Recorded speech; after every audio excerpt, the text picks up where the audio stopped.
Yo, yo, yo, what's up? What's up? We're back. Give me just one sec, guys.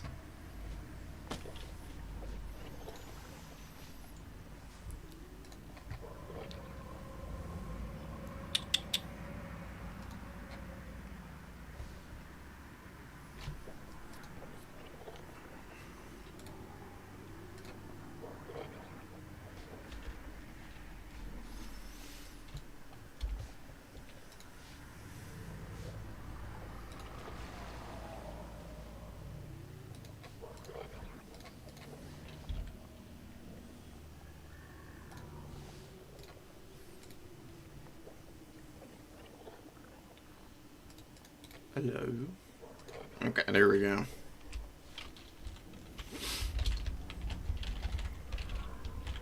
Welcome, welcome, guys. We're just playing quick battles just to get some games under my belt. I haven't played in, like 2 weeks now.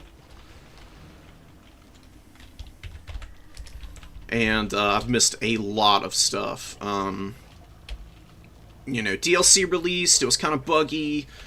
Played in a couple tourneys, things happened, and then I left for, holidays, and am just now getting back, so I have no idea how the meta is shaken up. I didn't keep up with much of anything. I watched a couple of streams while I was gone, but mostly just hung out with my family, and chilled for the holidays. It was really nice. Hope everybody else had some good holiday vibes and times.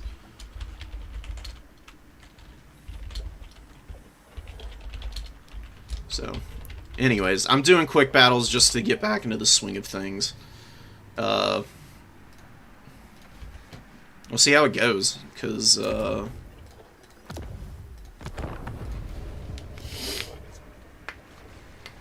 don't know. I know that the, pigback riders and a couple of the other tools that have been really oppressive have been, changed. Things are a little bit more evened out than they were. Ooh, against greenskins. That's going to be a fun matchup. I have seen the Mangler Squigs nerf in action. They look much fairer now. A lot less ridiculous. And what else has been going on that I can think of that I've noticed? I did notice a lot of people saying that the Khorne meta is still going to be Valkia, and occasionally Skulltaker. I've personally played around with the Bloodspeaker a bunch, and I don't think he's all that good. Murderous Exhortations just doesn't seem to do anything, and I think definitely needs some kind of a buff. Okay, and I actually need to, run this quick, because we're getting readied up on real fast, which is just so lovely.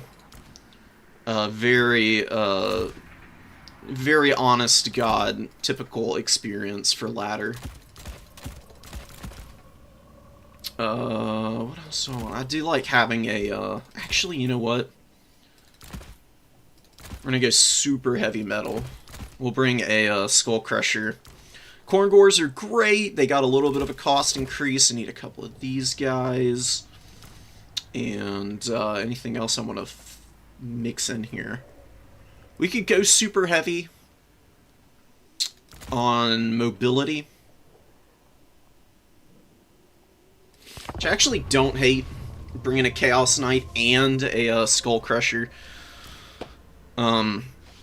Skull Crushers don't trade amazingly into the Orc Boar Boy Biggins, but they do okay against Orc Boys, just because they have such superior stats.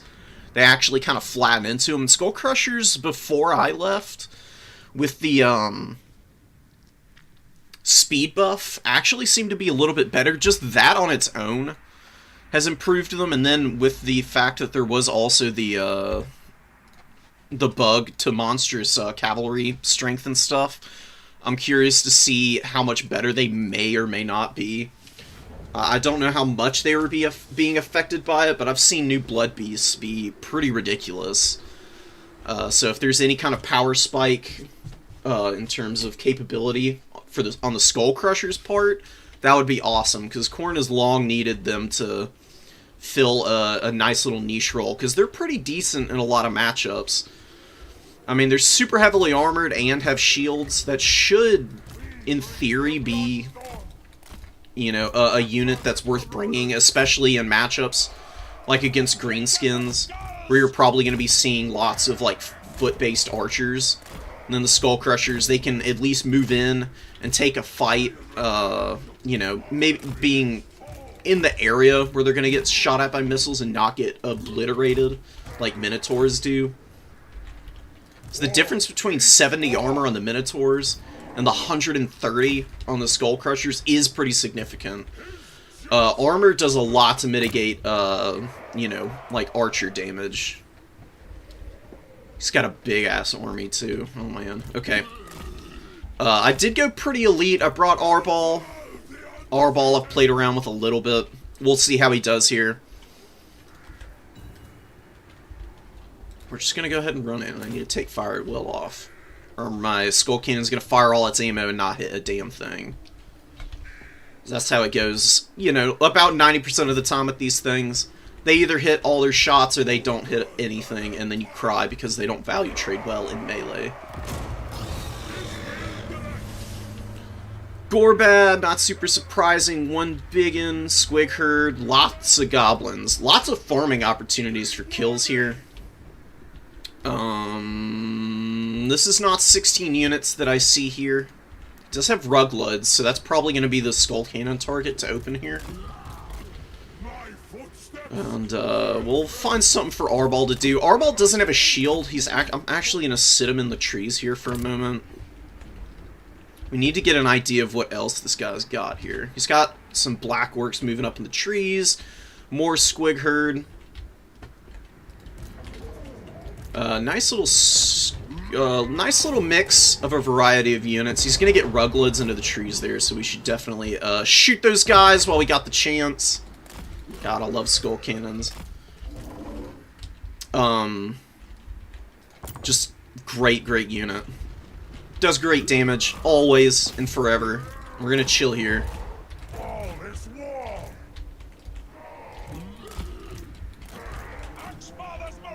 Okay, we're gonna get in here with these guys. Arball is gonna go around the back and try to get on the archers here and start moving up. Start looking to take fights. We'll get the Skull Crushers out now. Skull Crushers early rather than later is always a good idea. And look at the damage on Rugloods, dude. They're getting obliterated right now. You love to see it. Okay, we've got a big bunch up going on here, which I don't love. We're going to get around the flank here. We're going to get in. Definitely need to take the fight. Skull Cannon, please hit Rugloods. I would love for you to actually continue doing good damage here. See what we can do with the Skull Crushers. We might want to rotate them over here. Oh, and we got Snagla here.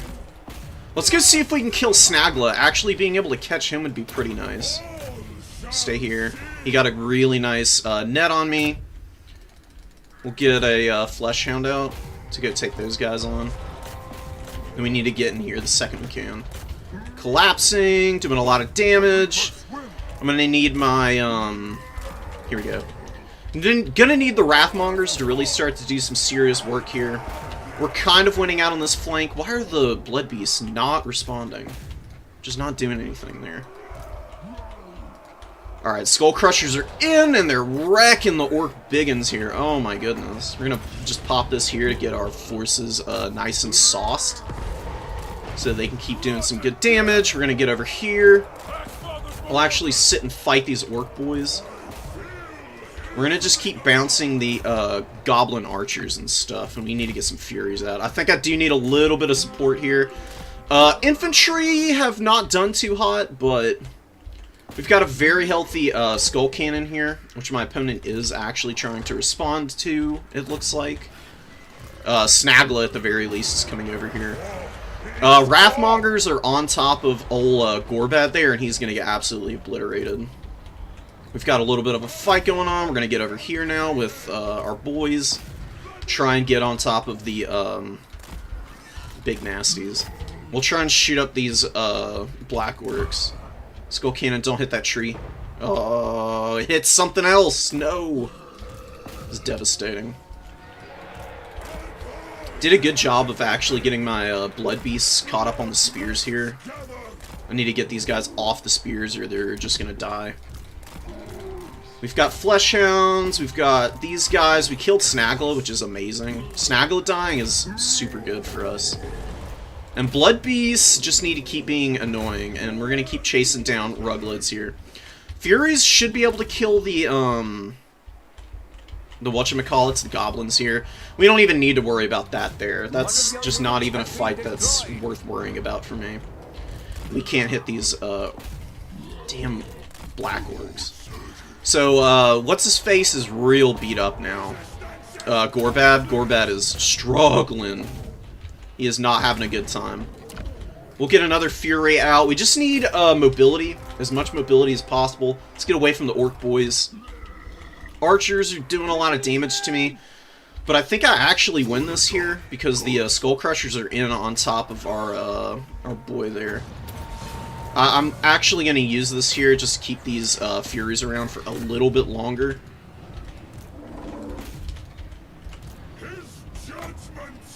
I just want to be able to pop this. I'm begging you. Cannot use the eye right now, which is pretty unfortunate. Definitely something that I need on hand right now. Alright, we've broken down the Black Orcs in the middle there. That's like probably the biggest bundle of units that are left over there. I keep forgetting about my hounds.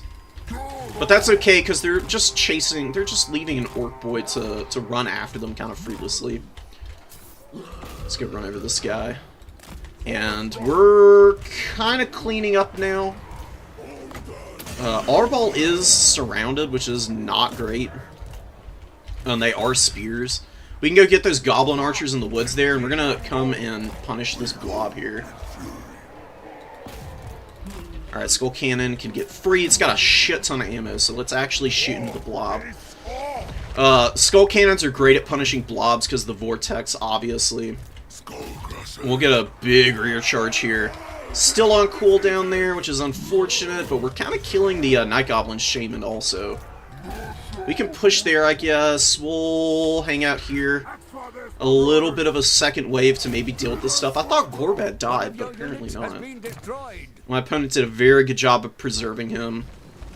We did break the guy there. We've got Biggins on the Bull Boys.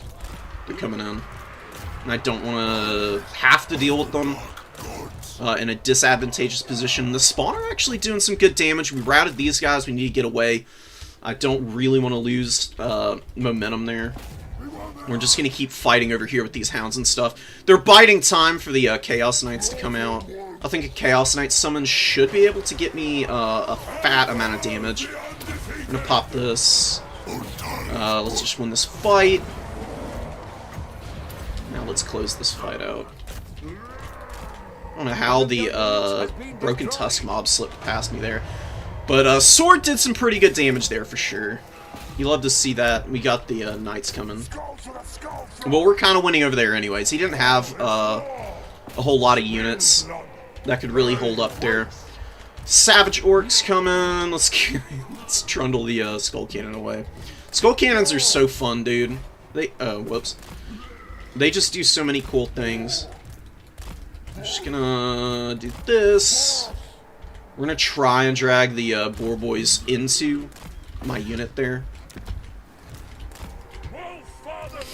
And we've got our Bloodwake Berserkers just doing the work of the Dark Gods here, man. They're so good. We need to get the Skull Crushers off of this stuff. They've been fighting pretty well in here, though. I mean, you can see the power of their sustainable stats, you know. Very, very capable. Alright, we need to get our, get these guys out of here. We're just gonna throw axes at the, Biggins here.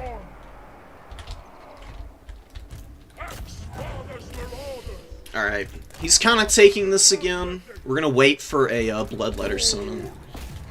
We're just gonna keep fighting and pushing here. We'll take this eventually. I think maybe now we can get a good charge in there and break the, Black Orcs. He's doing a really good job of hanging in. Despite not being in a great position right now. I mean, he's just taking so much freaking damage on his army. He's really hanging in quite nicely. And Knights somehow got caught here, which is really bad. I don't know what they're doing. I mean, they're theoretically faster than the Bacon Cav, but something tripped them up, obviously. We got the Moon Howlers coming in, too. Let's just pull through the Bloodletters, and then you pop a nice little buff there, and we'll just turn around with the rest of that stuff and fight.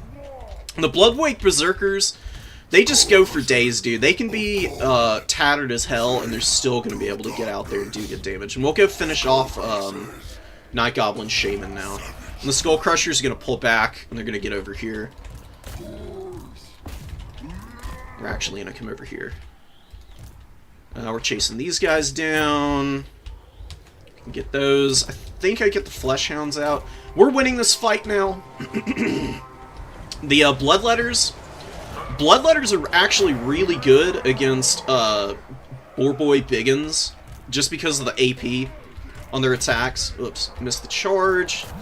That's really unfortunate. That's a lot of damage. You can see that Biggin Cav, if they get a good charge off, they can really mess up your Skull Crushers, but they got 3,000 value already. And we're going to get the surround here to finish those guys off anyways. Let's get into the Rugleds with Arball. Let's get the charge there. Let's get the Bloodwake Berserkers moving back in, and we're going to get up on this objective here. And we'll summon these guys out, and they're going to kill Gorbad real quick. So, I mean, we've been playing a very chaotic, pretty messy game here. I don't need to pop that there. Arball, gonna get a nice explosion there and do some pretty good damage. That ability is so strong, dude. It really helps Arball trade efficiently.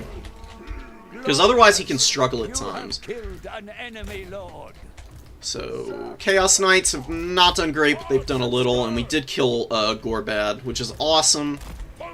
These Knights, or not Knights, but the Marauders are doing okay. That's a dub, hell yeah. That was a pretty well-played game on his part. I don't know what else he should bring. Probably just play his initial formation closer together. And I don't think you want to bring Snagla against Khorne. Snagla is just going to get beat up by everything. He doesn't have AP, right?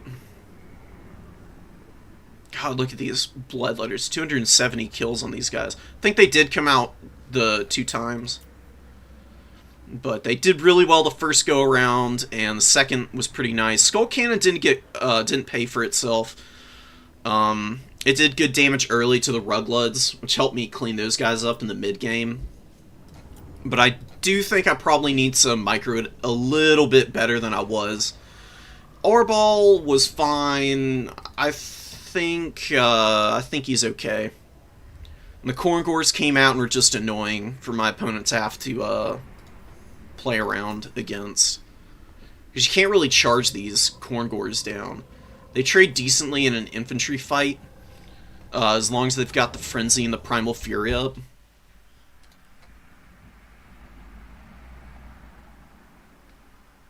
What's up, Bumpy? That sounds good, man. Alright, let's see what we can get going for the next match. I'm gonna play, like, 3 or 4 Khorne games to start off, and then I'll probably mix it up a little bit. Or actually, we'll mix it up now. Because this is the guy we just played. We'll play some Kislev. I'm slowly learning Kislev. And Greenskin's matchup, I think, is probably one of the more intriguing matchups that Kislev has.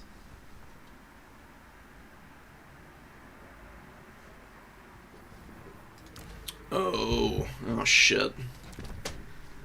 Okay. Skaven versus Kislev is kind of scary.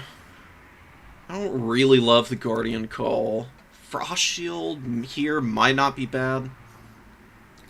Ice Maiden's Kiss is an absolute necessity. It does so much damage to cheap infantry. So it'll just wreck the Skaven. I mean, Triads, Death Runners, Clan Rats, Skaven Slaves. So many good targets for this. I could bring Death Frost. I don't think I will, though. I don't love the spell. It's a better Spirit Leech, but it's kind of pricey. And I feel like the cheaper spells on Zarina are more than enough to get your money's worth. She does have a little bit of missile resist on this. She's got a little bit more on the worm, though.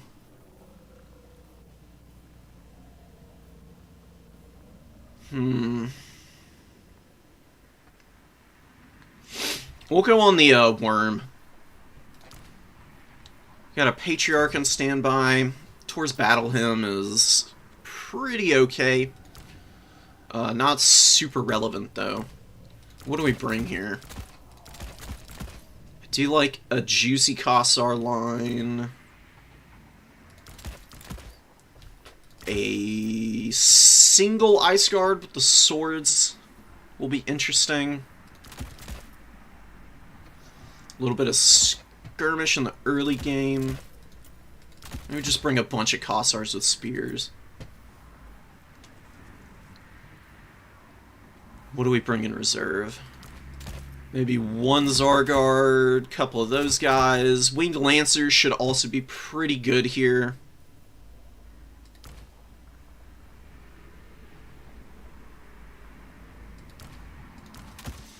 One Things in the Woods.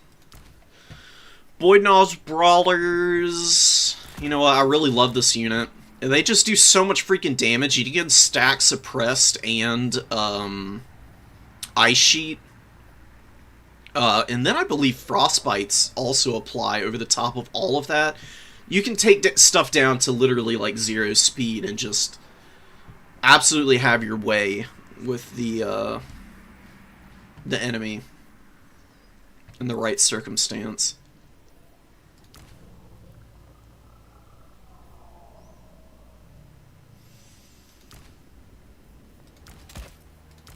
Watchman in the Night and another Winged Lancer. We'll see how this goes. Little Grom might be a bad pick, though.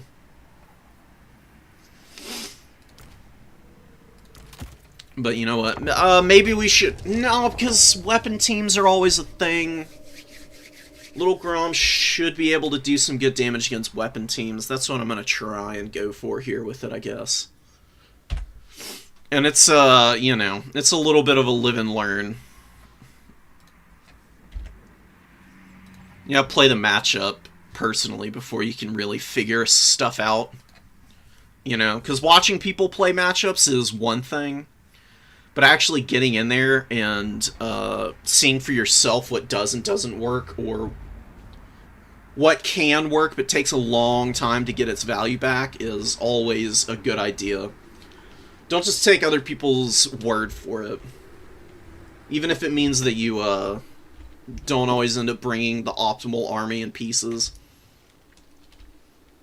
I think over the course of learning, it's better. You're better off making your own mistakes.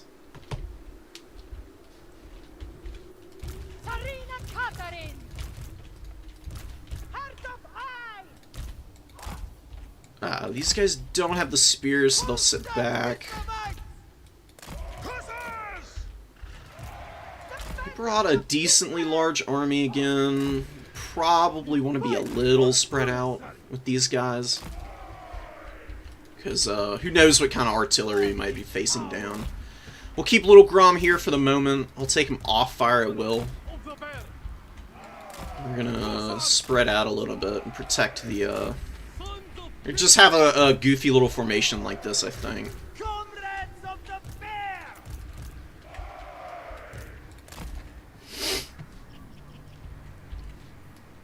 Alright, let's see what the rematch is gonna be like. We're gonna basically start off on the same side of the field. I do really like playing from the shield of the trees here. usually does you some pretty good business. He does have a plague claw catapult, which is going to be very problematic. The little Grom should be able to deal with that, though, although we might be better off shooting the rattling guns first. Plague claw catapults do shoot pretty slowly. I mean, it's every 18 seconds, which is a long-ass time. Oh, and he's got the avalanche mortars, too. Okay. So we need to watch the, need to watch these guys. Watch their range. We got some good damage there. Hell yeah.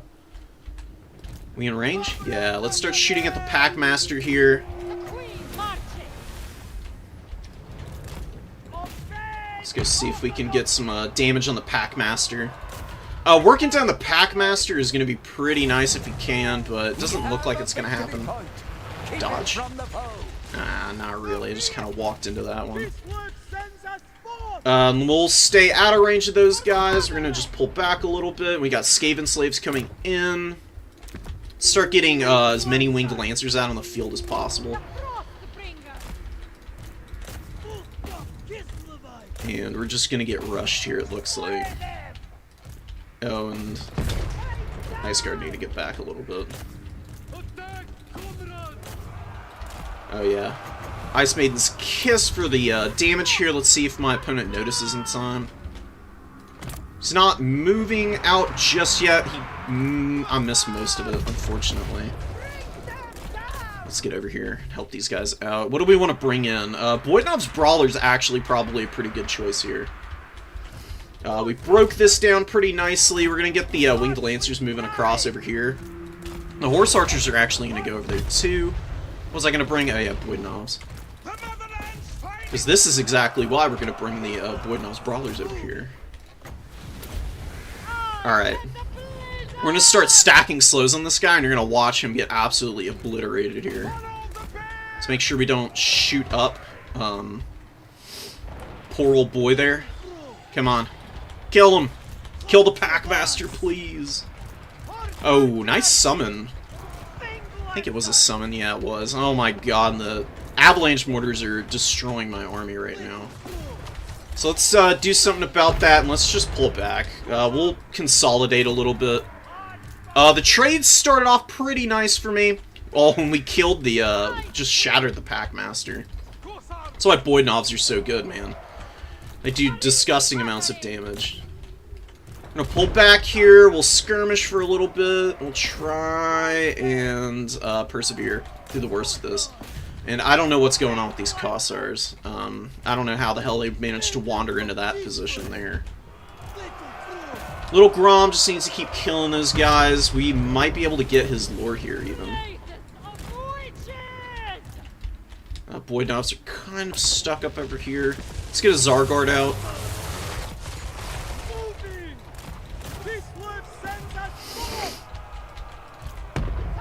Really have a great answer for the Storm Vermin here, but we'll figure something out. We did lose another Kossar, which sucks, but is what it is. Just gonna shoot these guys. It's a nice brass orb, which I did not know that the Warlock Engineer gets, which is pretty interesting. We're gonna keep shooting there. We're getting some good damage onto the Doomflayers here. How are these damn mortars going? Oh, they're still fucking me up. Alright, let's try and get another another unit out here that can do some damage to that. I don't think he's got anything to defend this cannon anymore. Winged Lancers are going to get around the flank. We're shooting here. We're running in here. I'm just going to throw this right up the pipe here and do as much damage as possible. Just keep rushing all this stuff. He's getting very spread out now. He's pushing very far forward. Not really able to protect everything. Does have Ix's Triads. Winged Lancers, though, get a really good charge off here. Rattling guns are probably going to shoot Zarina Kataryn up a little bit, but we did finally get on top of those, whatchamacallits, the Avalanche Globes, which is huge. Killing this unit, very important, especially for an expensive infantry faction like Kislev. The last thing that I can afford is for my infantry to just keep getting shot up by those guys. Another good summon here. Let's pull back. Let's get over here. We're going to use our cavalry to control number 3 now, because he's got nothing over there. We're in a pretty decent situation here. We recapped because he moved off of the point for so long. Let's keep shooting there. Let's keep shooting there.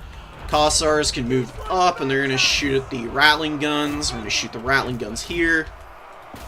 Maybe we can kill a Plague Claw model there. Just to kill these Skaven slaves, because I don't want to be chasing them forever. I'm going to try and shatter them here, and we'll use Zarina to chill over there. Oh, and I'm going to pop Ice Sheet. Because now Boydnovs are probably going to just delete these guys. Managed to fight off the Doom Flares, and we've got 1,500, so another Winged Lancer is going to be a nice start. Look at the damage on the Boydnovs. Oh, baby. We've completely shattered these units over here. Let's see, guys, got Stormvermin Halberds coming out. We did kill some of the models there. Oh, and Ixchis Triads are coming over now. Let's pull back a little bit. We'll get the Watchmen of the Night out. Zarina's not really taking any damage to speak of. Don't need to hang out over here and fight Stormvermin, because her good standing will definitely deteriorate pretty rapidly if she does end up getting hit by those guys. Alright, Winged Lancers break through here, and then just go right on top of the Skaven slaves there, and we'll finish those guys off. We'll just shoot down these guys. We'll charge here. I'm not sure. Oh, Natty Boobos are shooting at me, so we should send both of those guys over to deal with them. That's a very dead lord. Pop another Ice Sheet.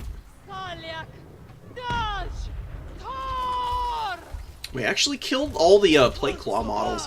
Little Grom. Ooh, 1,700 on Little Grom. That's pretty nice. Thought I killed Ixchis Triads already. What's going on with that?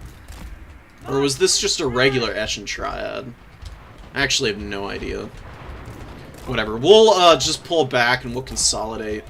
And we'll bring all of our cavalry, actually we'll bring all our cavalry a little bit over here. Just shit tons of Winged Lancers, dude. That's always the answer, I swear. And we'll unsummon, we'll do what we can to shoot down this little Plague Priest. The Priest, not really a unit that I'm super worried about. Forgot about the Ice Guard for a bit there, which is unfortunate. The Watchmen, they're going to move up. And now we're taking a bit of damage here. We'll get a charge with these Dervishes. I'm going to see what we can do to try and just spread out my opponent as much as possible. And we will bring the Patriarch up now. Boydnov's Brawler's got 2,800 value, which is just ridiculous, honestly. We should be able to flatten the Ixchis Triads here and push right through them into the secondary. Because they've got pretty bad mass. You know, only 90. Killing the Natty Boobos, I don't even care if I don't trade perfectly here. Because I'm going to get another rear charge with the Winged Lancers, which is going to do big damage to the Ixchis Triads themselves, which is also a pretty expensive unit. Should put me in a pretty good position. We're going to get up here, we're going to do some healing. Plague Claw doesn't even have anything to do. Let's unsummon these guys. I mean, this is pretty much game here. I mean, he's got nothing left on the field. And we actually did kill all these guys. Natty Boobos completely wrecked, and now we're just going to turn around and run down the Ixchis.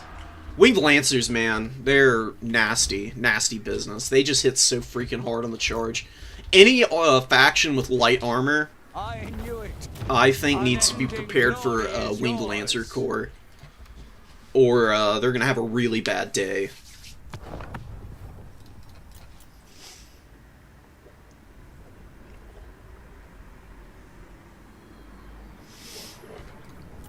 Definitely a few mistakes on my opponent's part that cost him that game pretty early. The Packmaster got obliterated, and the Warlock Engineer also got obliterated by Boydnovs. 3,100 value, dude. Um, the Warlock Engineer could have been okay, just staying away from these guys. The Packmaster was a little bit of a different situation, just because he was so deep in my backline. Boyd Knobs came at him right out of the spawn, and he was trying to kill Little Grom, which is a pretty good idea. Definitely want to be able to put pressure on missile units like this when you can, but that's a little too far to chase. And Boyd Knobs with Ice Sheet and Frostbite attacks from the Ice Guard, slowing this guy down as much as he was. I mean, he had like 20 speed, I think is how much he'd have left after all of those speed debuffs are stacked. Really wasn't anything to do to save those guys. Saving the Warlock Engineer just meant he needed to get away from the Boyd Knobs.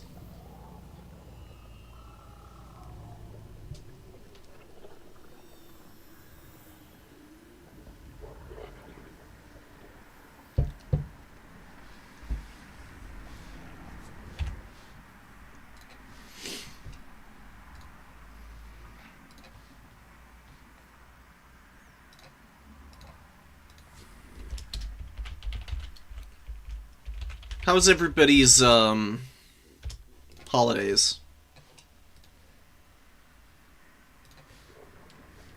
Ooh, okay, let's go. Black Ark is a pretty good... Ooh. Corn versus Lizards, man.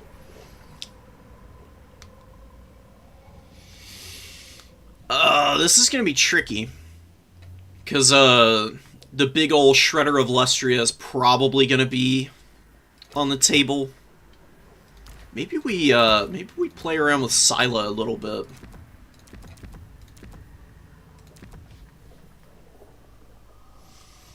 Got a little bit of missile resist.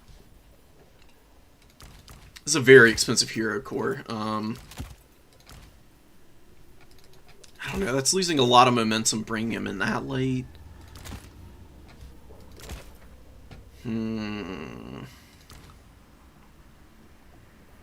You know what, let's try a Slaughter Brute out here.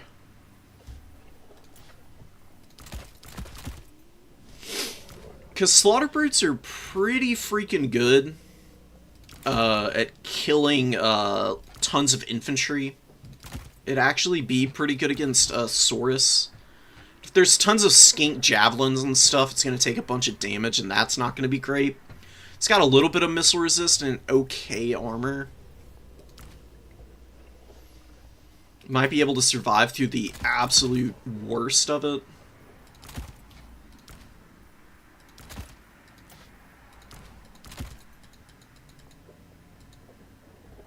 Oh, because we've got one down here. I was about to say, I definitely don't have the max. Corngore is very important. Oh, Skull Reapers in this matchup. I wonder how they do. We'll bring one. Hounds of the Blood Hunt I don't think are super necessary. You do need Furies. Blood Beasts are nice. Maybe a Wrathmonger. Or a Blood Crusher. Tough choice. Oh, maybe just more throwing axes. Throwing axe and a halberd? That's too much. See what we can do with 2 Corngores. We'll bring a dual weapon.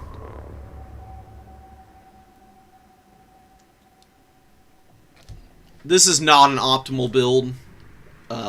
Just IMO. But we'll see if we can make something happen with this. I'm just very curious to see what the performance of the Slaughter Brute can be. Lizard players are obsessed with bringing the Shredder of Lustria. Absolutely obsessed with it. I don't know why.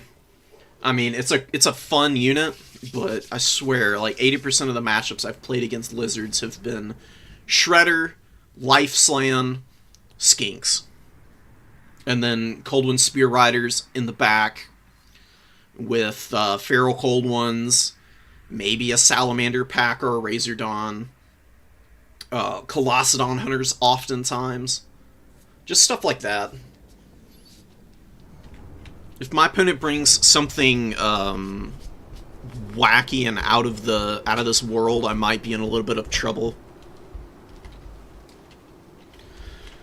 Because I don't have any skull cannons to sit back and trade with. Skull cannons are amazing against the lizards, in my opinion. They do a lot of good work for you. I think I might actually start down there with these guys. We'll just have our Marauder Corps hang on to our home objective. We'll send one down to the number 3 objective. We'll just start off over here with all of our mobility. The lizards want to get really aggressive on the number 2. I've got plenty of fast stuff to respond with. We'll try and get the Skull Reapers out early. It's best to get all of your non-Vanguard stuff out as quickly as possible on this map. Because it's a long way from the summons to the objectives on this map. And Vanguards are very aggressive. All the way up here, like right in the heat of it. I've got a pretty solid Vanguard force to bring out. I just need the depth from the Skull Reapers and the dual weapons, potentially. If he's got, like, a ton of mobility, though, then I bring out the Blood Beasts. Oh, we got a Nakai build. Nakai... Ooh, Skink Priest on... Oh, Stegodons. No way. Double Stegodon. That's sick, dude. Tons of Skinks over here, which I'm not super worried about. In fact, Skull Taker is going to absolutely feast over here. He's going to obliterate this force, and we might actually just want to bring units to reinforce this side objective. Because I think I can just win over here if I'm aggressive enough. Stegodons are going to be annoying. We might press his home objective also, because my Marauders should be able to do decent enough work over there. Need to not take the damage. He's being very passive here, which I don't blame him for. Mix these guys in together, and we're just gonna get up in the we're gonna get up in the lizard's face here and see if we could force him to trade with us.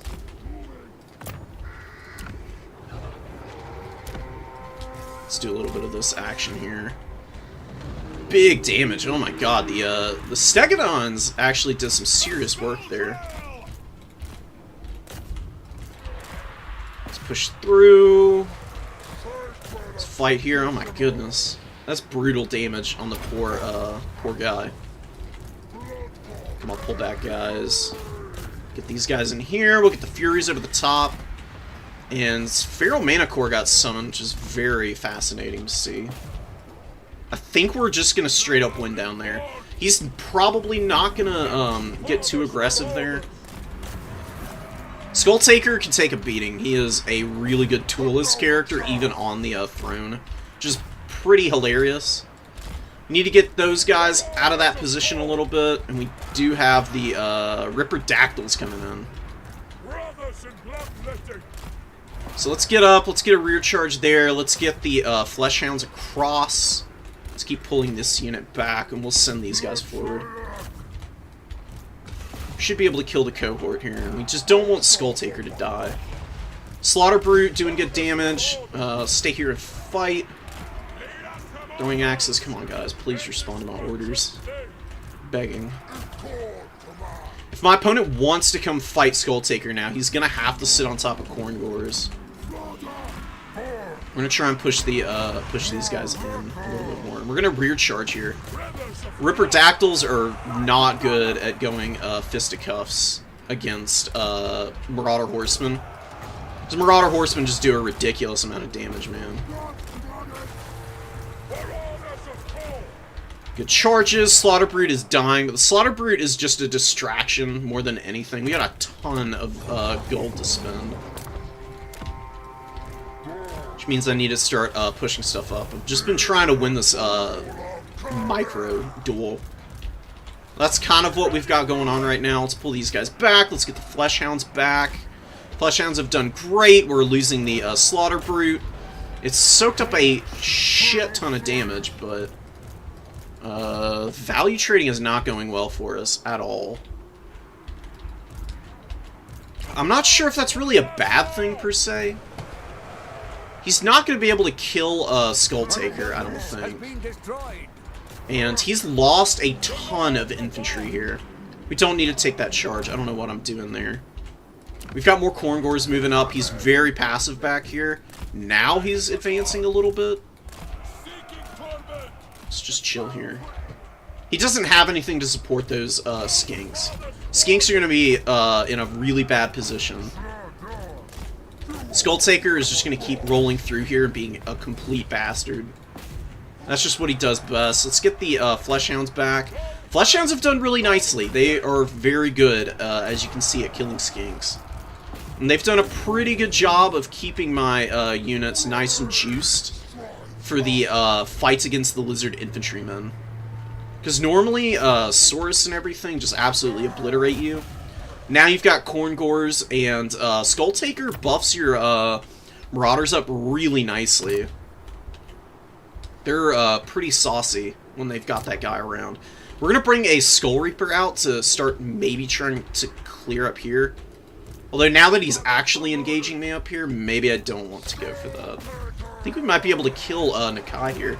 He is super surrounded. I think this might be game for my opponent.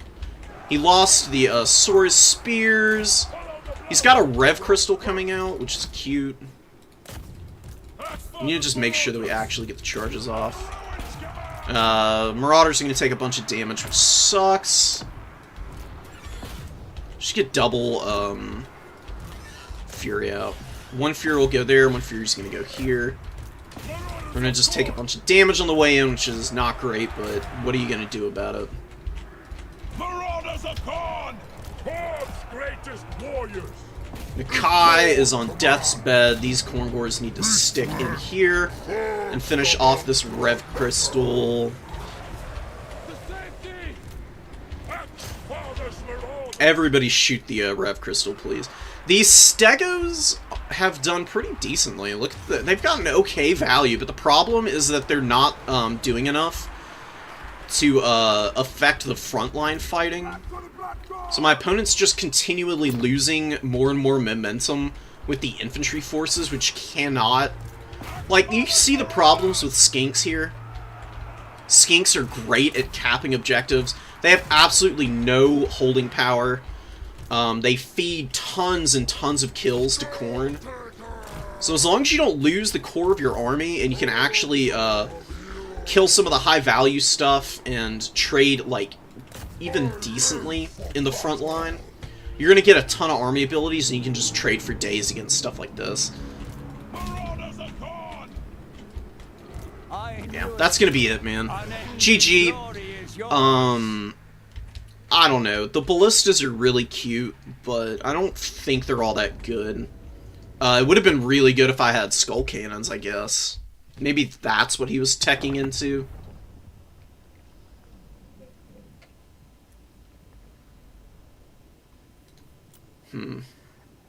Wow, 1,500 value on the Source Spear. Oh, because it was murdering the Slaughter Brute. Only got 451 value, but considering the amount of attention it was attracting, that's not super shocking.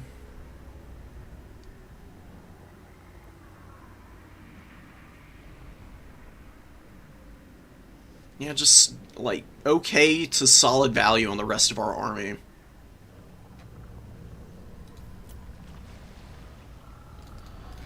I think if he had just sent these Stegos to actually attack my frontline units, like the Korngors and stuff, I think he would have been better off. Because I didn't have a lot of mass to be able to stop those guys outside of the Fleshhounds. Blood Beasts would have done a little bit better fighting the Stegos. They've got really good animations, so they can actually do big damage to the waddling dinos.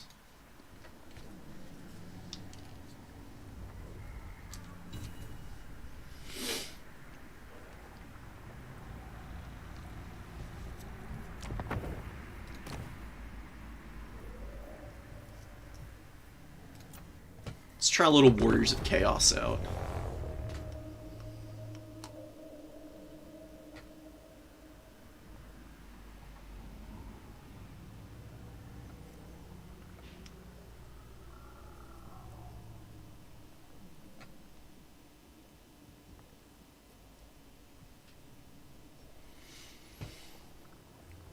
What faction was I trying to build against with this army?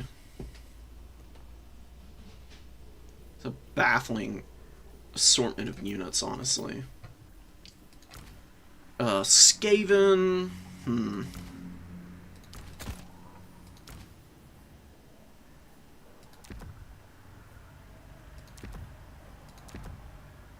Right, we're gonna try something.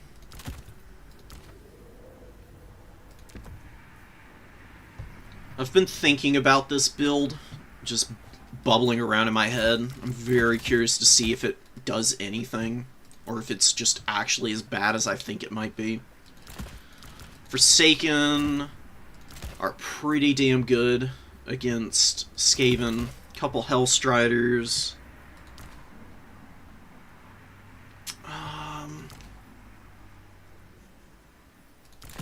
I think Armored Trolls are a better option against Skaven.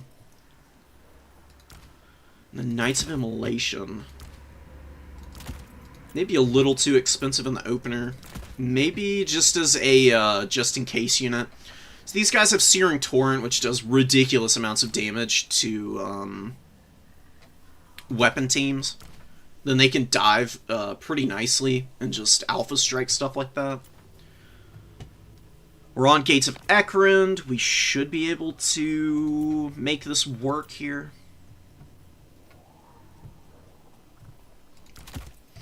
I do think we need the Soul of Damnation.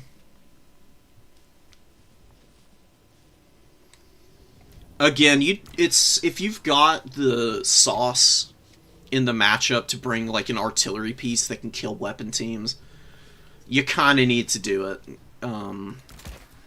You do not want to be at a horrendous disadvantage against Skaven in terms of range. They will eat you. They will devour your soul. Feast on your despair if you don't have answers. Do I want Marauder Great Weapons? I think just 3 Forsaken should be plenty of reinforcing infantry, and now we get Horsemen, maybe? Horsemasters, I think, might be a little too expensive. But we'll mix 1 in here. A Manticore for terror routes isn't a bad idea. Also a pretty good piece to get on top of weapon teams. And can only bring 1 more unit. Aspiring Champions are tempting. They're very hard to peel. You know, they've got silver shields, they've got magical attacks, which means they're really good against, like, Eshin Triads and Death Runners and stuff, because they get past the Eshin Triads have, like, 40% missile resist or something crazy like that. It's pretty brutal. We'll see how we're able to handle it. Alright, I really don't know how this build's gonna do, but come what may, we're gonna figure it out. I just want to see if Scylla and Festus is an actual combo. Because they've both got a Mortis engine, which means that you can swap Festus over to the passive heal. And you can spam spells just to keep your stuff healthy. Get lots of passive healing that way as well. And then if you really need to, you can go like double Mortis engine with Festus and Scylla both leeching down whatever unit is in front of them. We'll keep them together. I don't know where I want to start.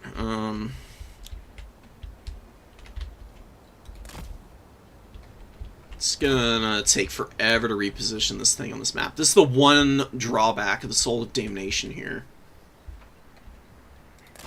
It's going to be a very slow unit. But we'll see what we can do. A couple Marauders here. A couple of tree of them. We'll send these guys over here. Like, the idea is, if my opponent wants to push a home objective, I've got the Angry Gorilla and I've got Festus, and they can just sit together. I'll keep them behind the hill, just in case there's artillery or what have you. They can actually sit back here and be relatively safe. And the Marauders can kind of do that also. Mobility and the Soul of Damnation are going to try and attract attention onto this location. We'll see what the rats are willing to do in terms of a dive.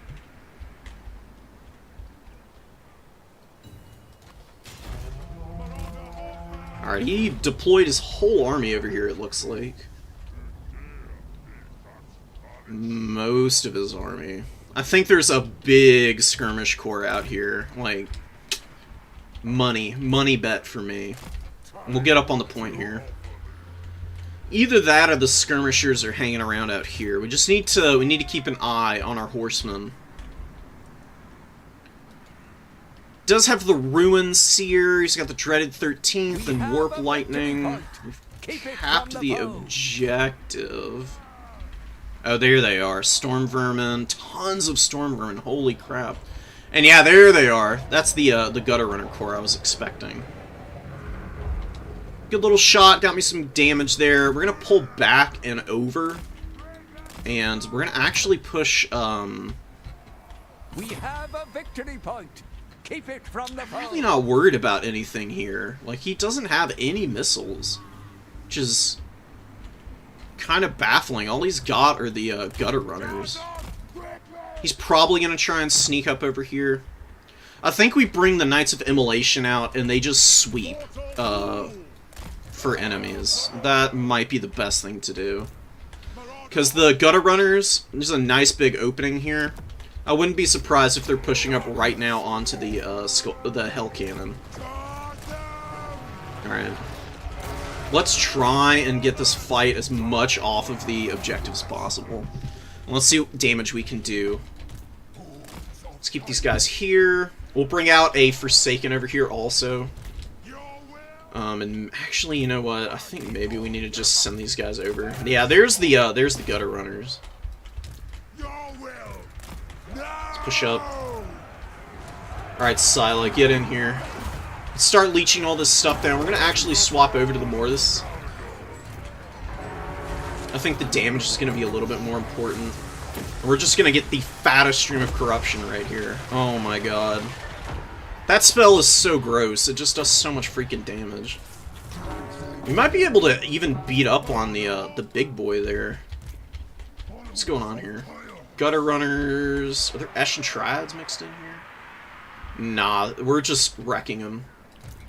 Get away there. Let's get a Hellstrider out to protect, because his Gutter Runners are, in fact, coming for me. Wow, Scylla is putting a beat down on the Grayseer right now. Storm Vermin, Eshin Triads, lots of bad boys here. We're gonna get up over here. And we'll pop this just to rampage these Storm Vermin into the Mortis Engine. We'll keep focusing them here. We're going to lose this objective for a bit, but we are winning pretty hard out here on the flank. And we can just slowly recontest over here. We've got plenty of time. I do not need to panic. Like, Festus just needs to cast, like, shit tons of magic here to try and work through all these guys. We'll swap to healing elixirs. Oh, and Dreaded 13th came out. And we'll pull around. We'll keep back here. We're going to move around here. He pushed me off my home objective, but we've completely smacked down the Gutter Runner Corps. We might be able to just win by value trading back here. Because we've got a bit of an advantage right now. Let's get away.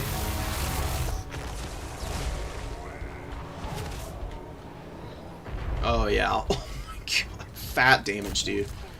Let's get this guy in group 4. He's going to fly overhead and start dropping just big damage on top of all these guys.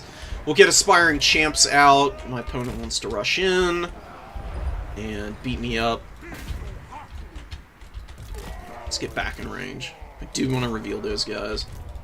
We'll get the Hellstriders over. We'll get these guys over. He's not contesting here at all. Just keep running away from that summon.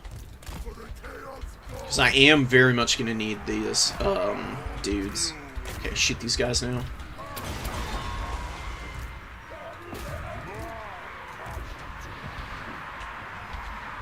We're just going to keep leeching the life out of all these units here. How's Scylla doing? Scylla's actually doing pretty nicely, man. Serpentine Tail seems like a pretty good ability. Let's push up, let's push up. Let's get over the top here and just drop a big bombardment on top of these guys. We do need to be careful. You know what?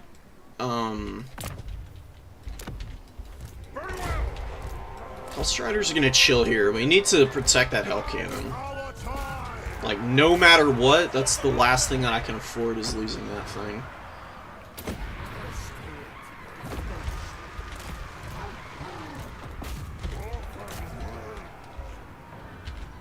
Oh, and I forgot about Searing Torrent here.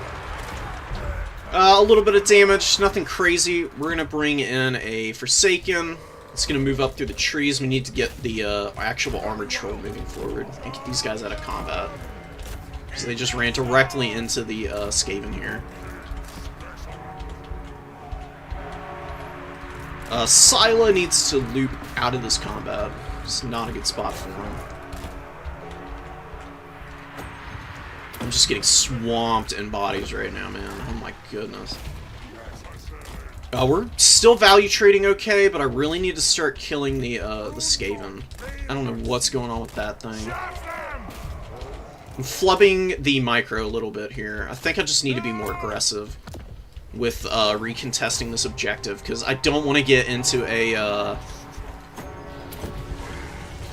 game-losing situation here, which is possible. I need to be very careful about giving up too much battlefield control. Get back up in the air. Can they get back up in the air? How stuck are they? Oh, these guys are super stuck. Let's just keep punishing with the Mortis engine. This is actually doing a disgusting amount of work. We needed to just run these guys over here. I do think this is where these Skaven are going to fall apart now. They're just not holding in here. My opponent is just so committed to just infantry spam. Which is not the most cost-effective strategy for the Skaven. Soul of Damnation's just doing whatever. We've kind of lost those guys, but that's okay. They're just here to hold, and we need to just kill all of the Skaven in this blob here.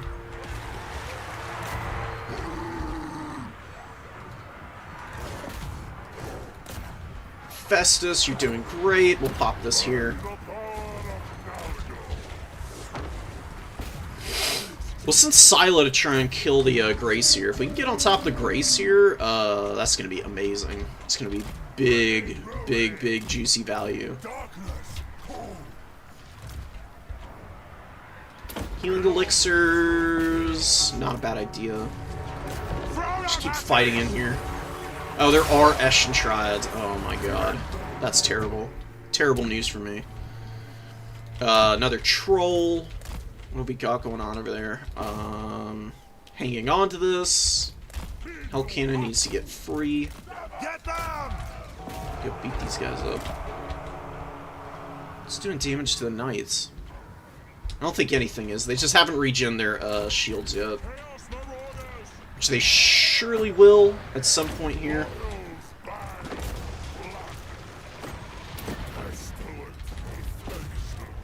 Let's actually fly overhead here and drop our payload. Come on, rampage this guy, please. There we go. Okay. Rat Ogres are on top of Festus here, which sucks. Let's actually try and save Festus. I don't want to lose him here. Pop our potions nonsense. We'll get some Hellstriders up as well.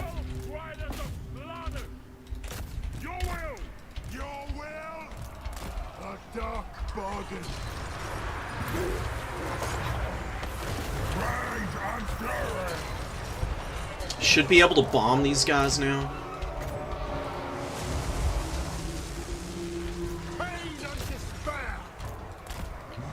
Alright, get out of there. Sila's been doing some pretty big work, dude. So is Festus. Festus has gotten a lot of value, spirit leeching, and whatnot.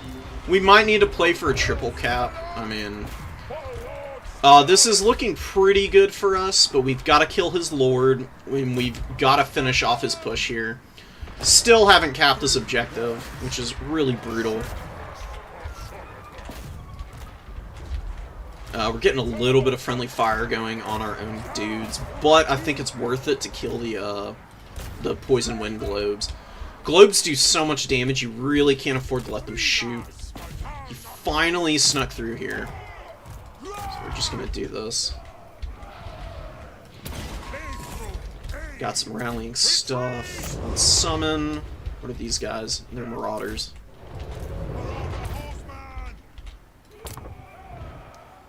Trolls or Manticore? Manticore for the terror. Oh, and we've got a bunch of clan rats sitting on top of Sila now. Come on, please finish these guys. I'm begging you. Alright, we're gonna go help Sila out here. And I think we are technically fine. We should be, we're in a winning position now. Our early deployment was very bad for the disposition my opponent took on the battlefield. We're in a pretty recoverable state here.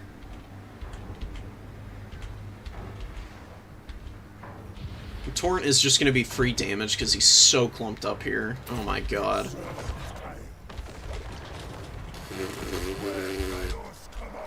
Yikes.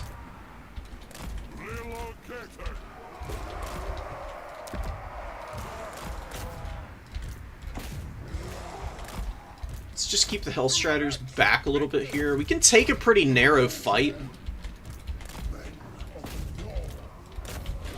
We'll start trying to terror bomb some stuff on the outer edge of this formation.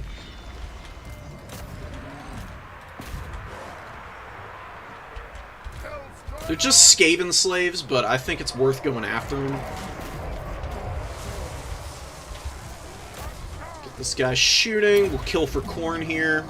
Oh, we actually don't need to because we just completely obliterated this unit.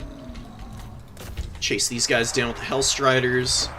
Just pop the debuffs.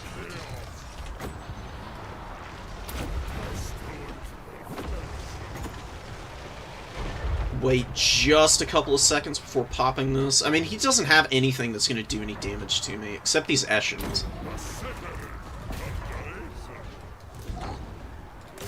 Yeah, this is falling apart for him now. Oh, damn, he rallied over here. He's got clan rats taking my home objective again.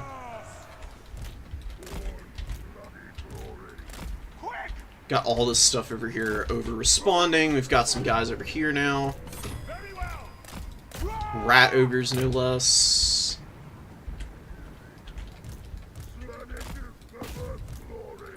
These guys just need to hold. They just need to do what they can. We should be able to mop this stuff up. We've taken his home objective, which is a little bit harder to do than retaking the side objectives at this point. Skaven just rally all over the field, and it's so chaotic, man. Oh my god. But we're doing a pretty good job of routing most of these units. Some horsemen, horse masters over here to help. The rat ogres are actually getting handled right now by the kind of got handled by the marauders here. We've got some storm vermin.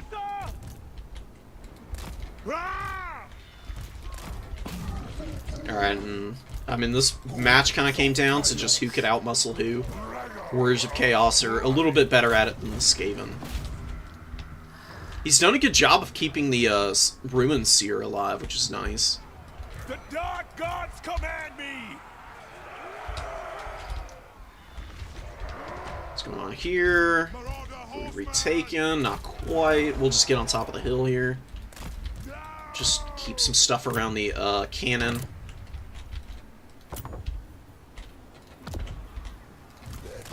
And a troll can move up. Dude, these Hellstriders, oh my god. Just ridiculous.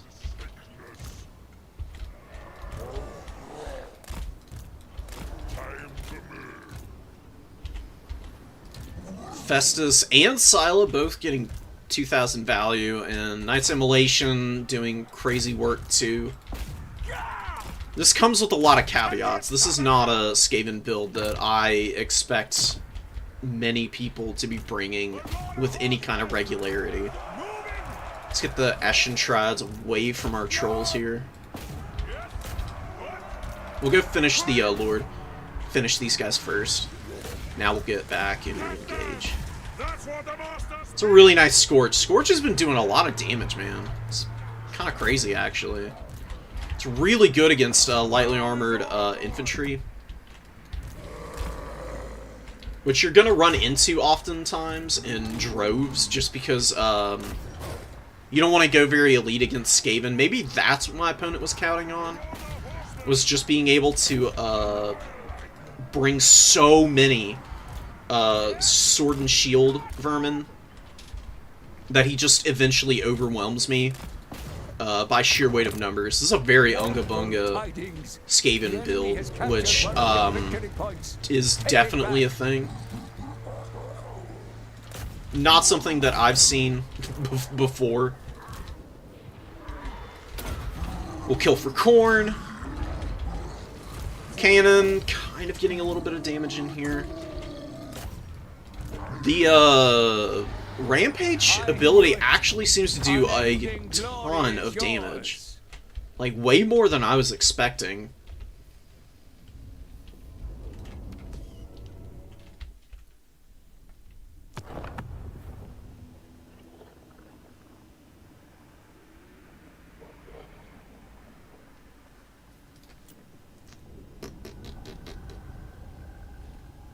Yeah, wow. 1,400 value on that Gutter Runner there.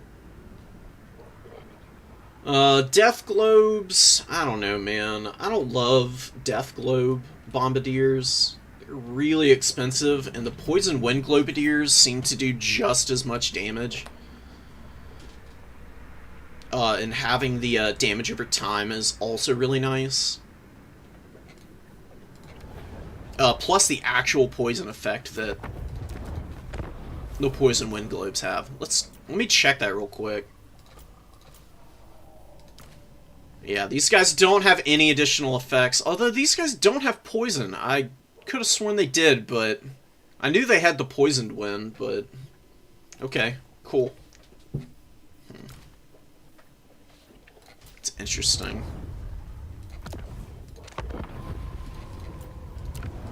I don't know. Death Globes seem to do much better against, like, uber elite infantry that you can, like, catch in an exposed position. While Poison Wind Globes are obviously have an anti-large bonus. Immediately better in that regard.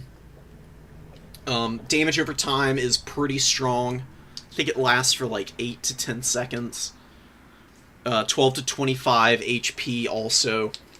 You just got a good way to fire, and they're 250 gold cheaper also. And for Skaven, that is a lot of units that you can afford to bring out. Like, if you're bringing 2 Poison Wind Globes over Death Globes, you've saved 500 gold, which is a Clan Vulcan Tail Slasher. Or you can just spam out a ton of Skaven Slaves. So that's 4 Skaven Slaves. And as you can see in that match, Bodies is not a bad Skaven build at all. My opponent probably just needed to play a little cleaner with the Gutter Runners. Because he did get very caught up going after the Soul of Damnation. Even with the Soul of Damnation being on the other side of the battlefield, like, it took me forever for me to maneuver that thing over. I wasn't doing a very good job of targeting with it anyways.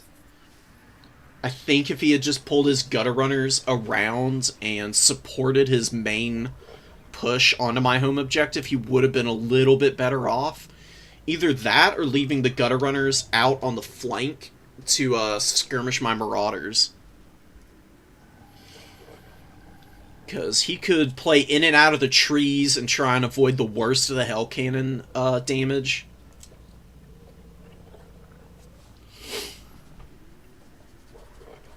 It was just the lack of fire support, I feel. Because Festus and Scylla just sitting together were an unholy nightmare for my opponent. Because those Mortis engines were just wrecking house on him. And he had nothing to respond with. He had no melee monsters. The Eshin Triads were trying to get in there and do some damage.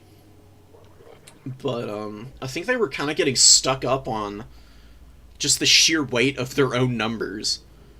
Because they were getting crowded up on my home objective and couldn't really pile into combat effectively.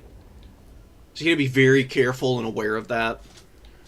Whenever you're playing matches, you never ever want to stack more than one infantry unit on top of one another. It is a huge waste.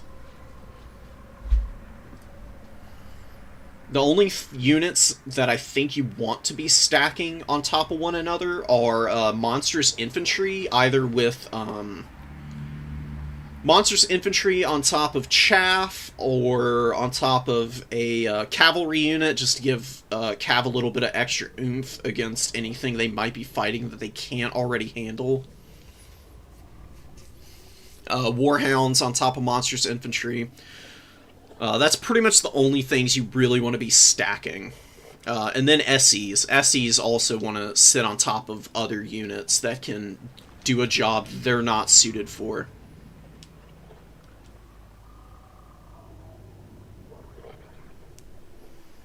Like, probably the best example of that would be, if you go double Skull Cannon with Khorne, and you bring just a couple of Khorne Gores, just, if your opponent has big stuff that's there to try and hit your Skull Cannon in melee, and deal with them that way, run the Skull Cannon into the Khorne Gores, and just sit in the middle of the Khorne Gore unit, and your opponent can't touch you, basically.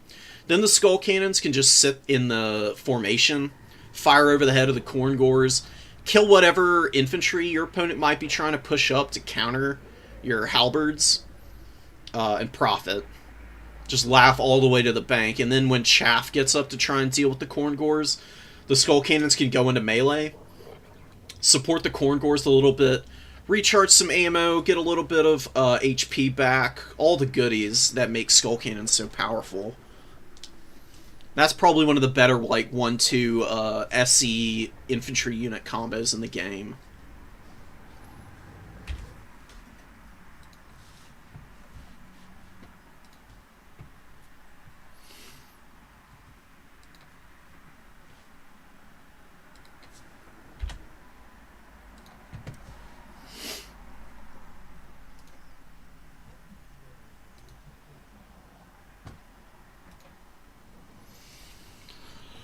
Oh, man. Okay.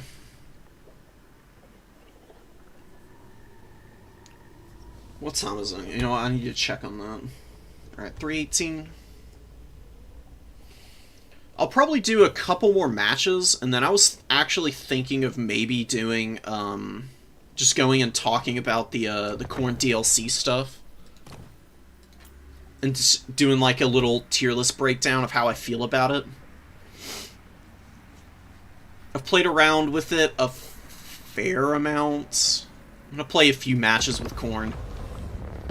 Try out some of the stuff I'm a little less sure of then.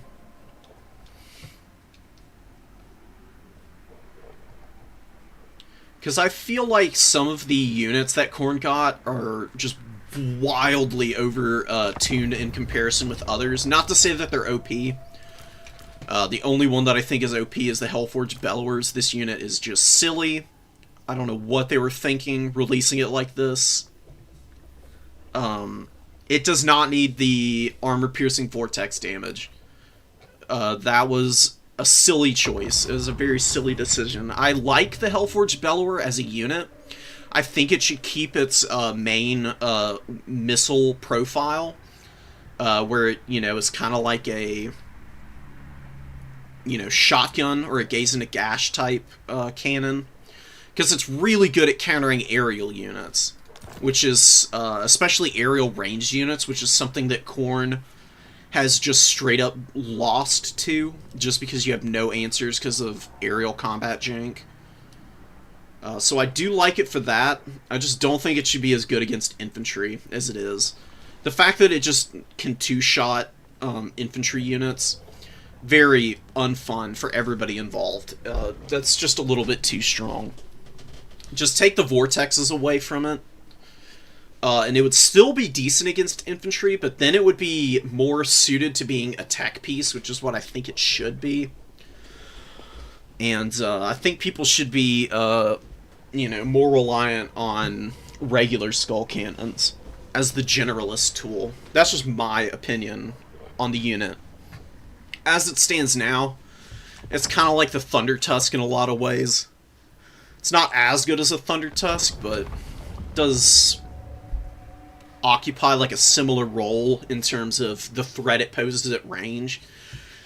And it's surprisingly tanky. It is able to make up for a lot of the weaknesses that regular skull cannons have. It just gets an obnoxious amount of extra melee defense. I mean, you can just see how much better it is in melee combat. Like, 32 melee defense is actually pretty good, For a unit like this, that's fast as hell. It's got good melee attack, too, at 50. It's got the extra leadership, so it doesn't crumble as quickly as other skull cannons tend to.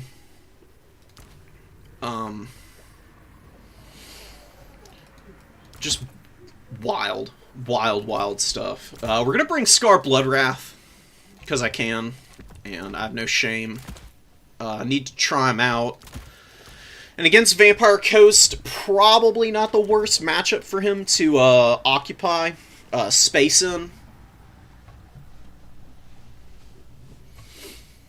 He can go in and just beat the ever-loving hell out of Count Noctilus or Aranessa. Any foot character is going to get absolutely wrecked by Scar.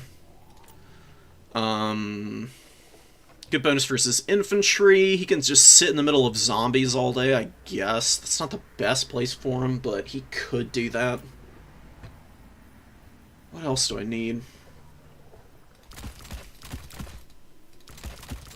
This is a tricky matchup for Khorne, man. It's really not easy at all. I think I'm going to do something like this. Just to start off. We're going to do a, we're going to get a nice build-up going. This is kind of the plan. I think Bloodwake Berserkers are a good option here. Skull Reapers, potentially. Are Khorngors really going to be any good here? Don't know about them. Really don't know.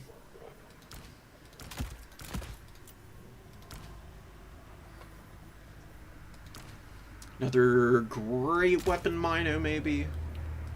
It's a little too much anti-large. Throwing axes are pretty good here. They can deal with depth guard pretty capably. They can also charge down isolated missile units and the like. Valkia, maybe not Valkia.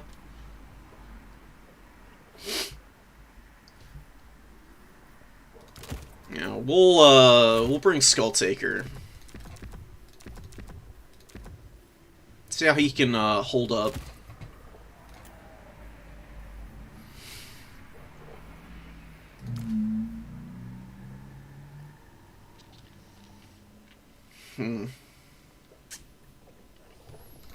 Ow, this is gonna be a little tricky, but I don't know. We'll try to make it work. The Chaos Warrior dual weapon is a little bit of a risk, just because of the quality of shooting that Vampire Coast have. But Vampire Coast are pretty tricky. The only person that I lose to when they're playing Vampire Coast is Scrambled Egg. Scrambled Egg Special is like the Vampire Coast master. I think I've beaten him on his Vampire Coast one time. every other game he's beaten me. And we've played, like, 7 or 8 games at this point, so, I mean, pretty devastating. Skull Cannon's here to kill deck gunners, mostly. It's the only thing that, it's here for. It's okay against, like, handgun mobs and stuff. It's not my first target, though. I'm not sure where we start off at. We are going to need something to push up the middle here. That's where Skull Taker, Scar Bloodwrath, and the Skull Cannon are going to end up going. Need to flop these control groups around. Here we go. I think just these 2 Marauders are going to go there, and then we'll spread out the dual weapons. It's a pretty small Vampire Coast army, though. This could be unpleasant real fast, depending on what he has. Because if he brings, like, double Rotting Leviathan, I'm going to have some troubles. I don't have a great army for dealing with that.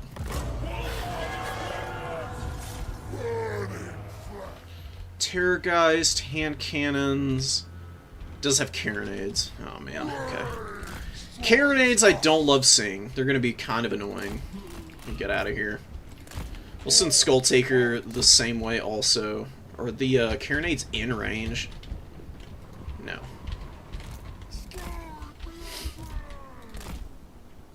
We're gonna go up to the high ground first. We gotta move our infantry forward. Does have a Death Shriek Terrorgeist. Bloodwake Berserkers are not gonna love this fight, honestly. Send Scar to the high ground. Maybe we just sit here with the infantry. I just don't want to give them any targets here. I think I summon out the Bloodwake Berserkers over here. I don't have anything to kill this damn Terrorgeist right now. Actually, it doesn't have any missile units up here on this side. Horsemen, probably not bad. Bad choice here.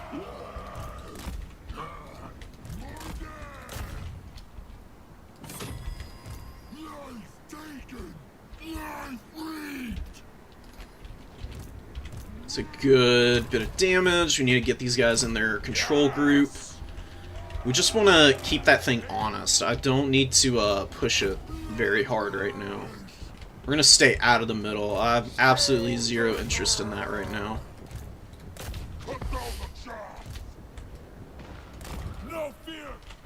And I think we summon out a Korngor to go help up top here. Scar and Skull Taker are going to do some nasty work here. And we got a little bit of damage with the Skull Cannon here. He's bringing in a Depth Guard. We're going to pounce here in the middle if he gives us an opening. His carronades are just wildly out of position. I don't know what is going on with those things. What is that? Animated Hulks, maybe? Alright, here comes his infantry push.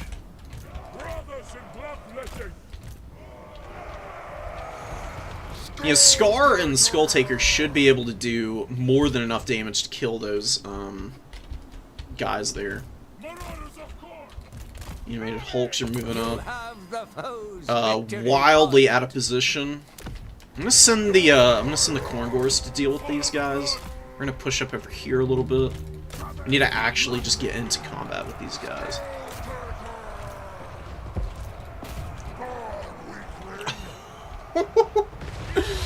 Oh my god. That was big damage. That was really nice. Korngor is slowly moving up. Scar and Skull Taker can fight here. They will be okay-ish. Let's try and keep away from the Depth Guard. These guys are gonna chill here. Where are the carronades shooting at? They're trying to shoot at my infantry and stuff, which isn't a bad idea. He did a really good job of pulling back there. Need to start getting on these missile units. They're actually doing tons of damage to me right now.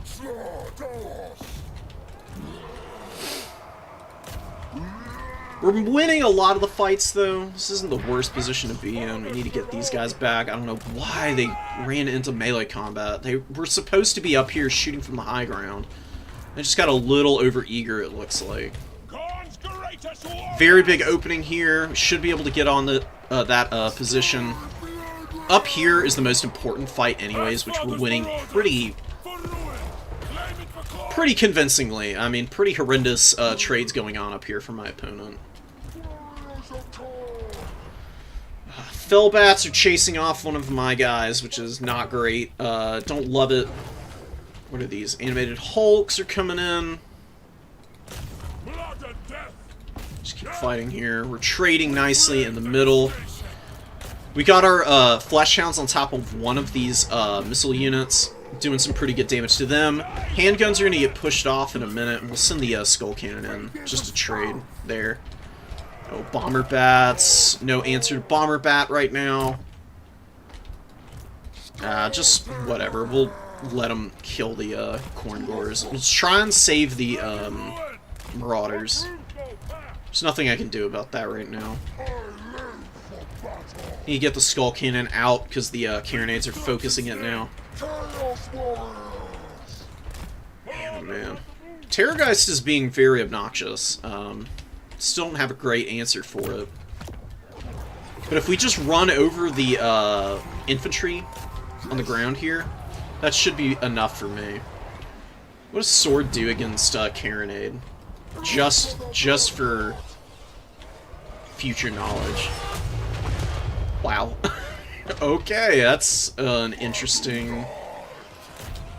It's an interesting result. Absolutely obliterated them. We're gonna camp.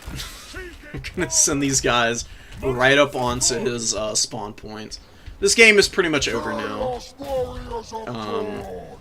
His units doing very poorly in melee combat. I got on top of most of his missiles. I mean, about as favorable of a map as you could ask for here. Pop Inevitable Horror, we'll see if we can, Scar Bloodwrath and Skull Taker can finish this caster. Oh my god. I don't want to push her too far away. Come on, Scar. He's done okay, actually. He's got 1100 value. Just chasing forever, and we're just gonna sit here. We're gonna continue to camp out his spawn points.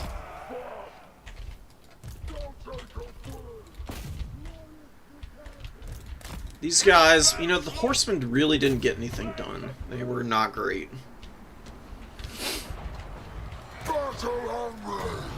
Just pop that there. Okay. GG. Unending glory is yours.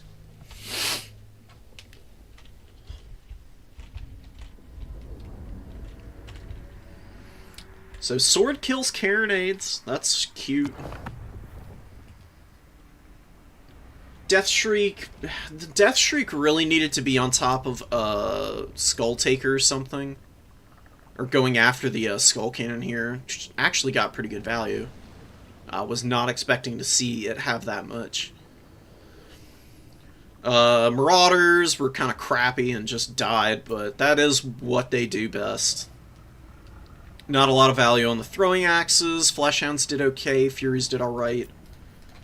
It was mostly just being able to get on top of the hand cannons in the middle there, and the handgun. That really shut them down. This is just not the kind of build that you can bring against Khorne and succeed with. Carronades are too vulnerable. It takes forever for them to get value back. They can't deal with width very well either, because they, again, fire very slowly, and they're also kind of inaccurate. The best use for Carronades for the Vampire Coast is to just shoot monstrous infantry. Empire.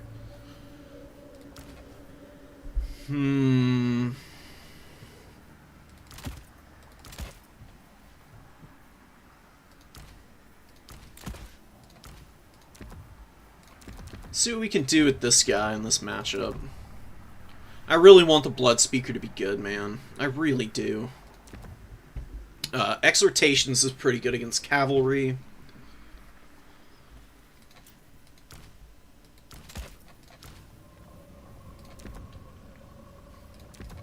We're gonna bring a Blood Reaper.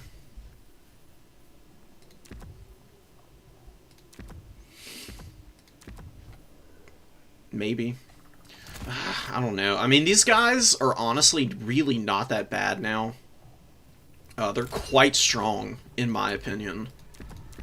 Sitting on these Juggernauts, Eternal Blade is an insane item. I mean, this is one of the best items that you can get in the campaign.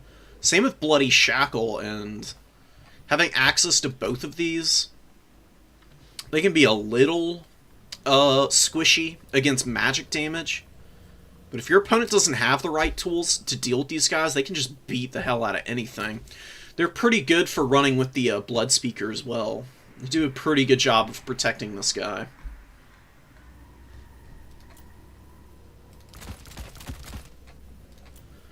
Lots of Marauders. You do need lots of Khorngors. You know, lots of people want to max out on these guys. I don't really think you need to. Honestly, I think 3 is a pretty juicy number. Mixing a couple of Forsaken. They're pretty decent against Empire. 1 Blood Beast and 1 Fury. 1 more Fury. Hounds of the Blood Hunt and a Flesh Hound. Empire does have some options with magic damage, so just having these guys around to remove that option is decent. Throwing axes, because they can deal with knights. What else? Chaos Knight.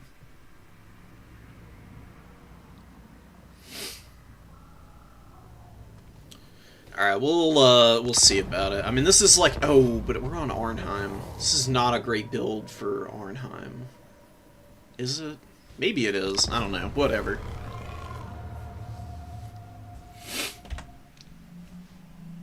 It's kind of like a max pressure build is the idea here.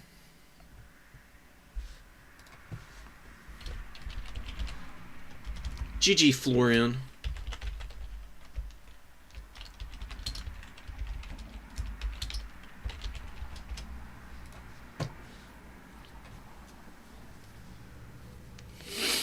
Now, let's give him time. I don't want to rush him.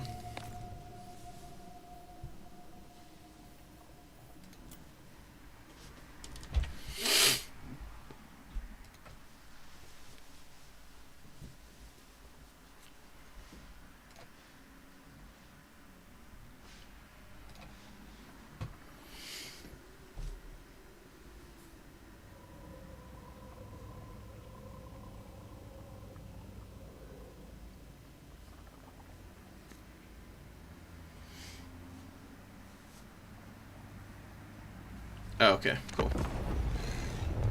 Getting distracted.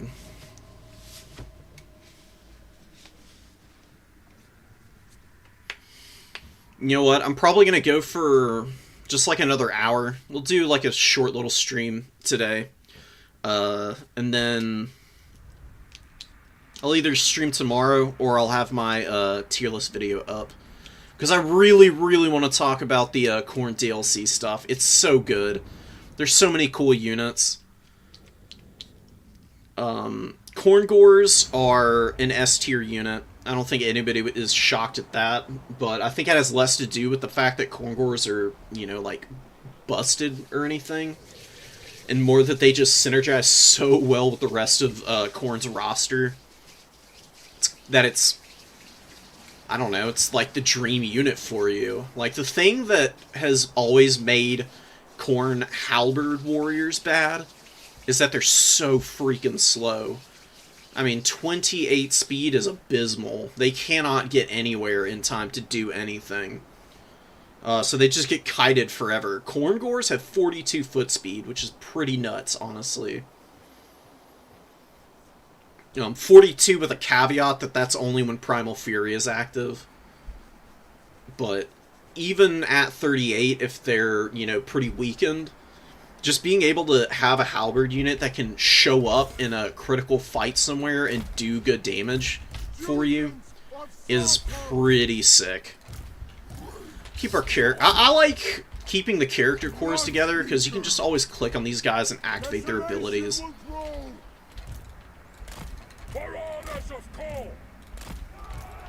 And I think overall, like, the clicking them around together and keeping them closer together is a little bit better for you than being able to just, like, press a button and immediately have access to the abilities these guys have.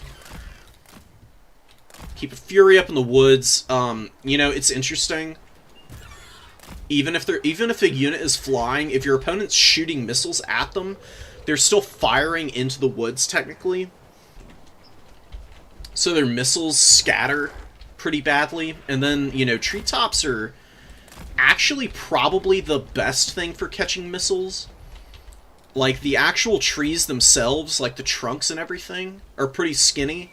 Don't have very big hurt boxes, but I've noticed treetops for flying units, if the trees are tall enough, are actually, like, the perfect place to set them. And they just never get hit by anything. It's pretty funny. Let's move up a little bit. We got a big... Yeah, we got war wagons. So, that's why you bring double skull cannon. War wagons are just an awful, awful sight for Khorne. They've also got Hockland long rifles here, too. Skull cannons are kind of a necessity here. Otherwise, you just get counter-skirmished into oblivion, and that is a nightmare. Let's see if he's paying attention here. We'll keep these guys here. I think the Chaos Knight's going to be pretty fat here, so we're going to save up for that. He's coming over here to shoot me. I'm just going to run away. And Skull Cannon's immediately whiffing all of their shots to start, which is epic. Absolutely epic. We'll push up over here, we'll get this guy here, and we'll get this guy on the hill.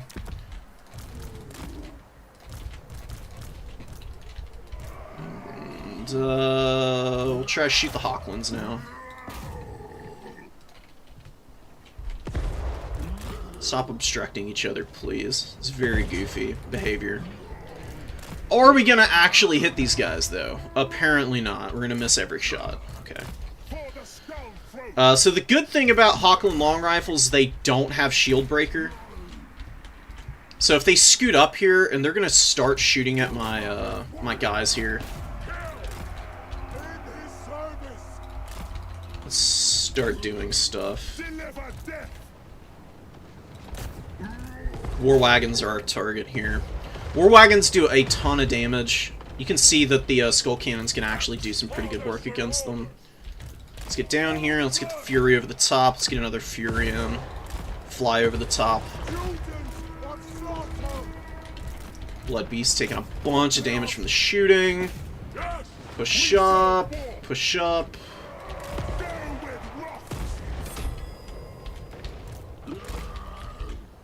Alright. Let's get back. Let's get all these guys back.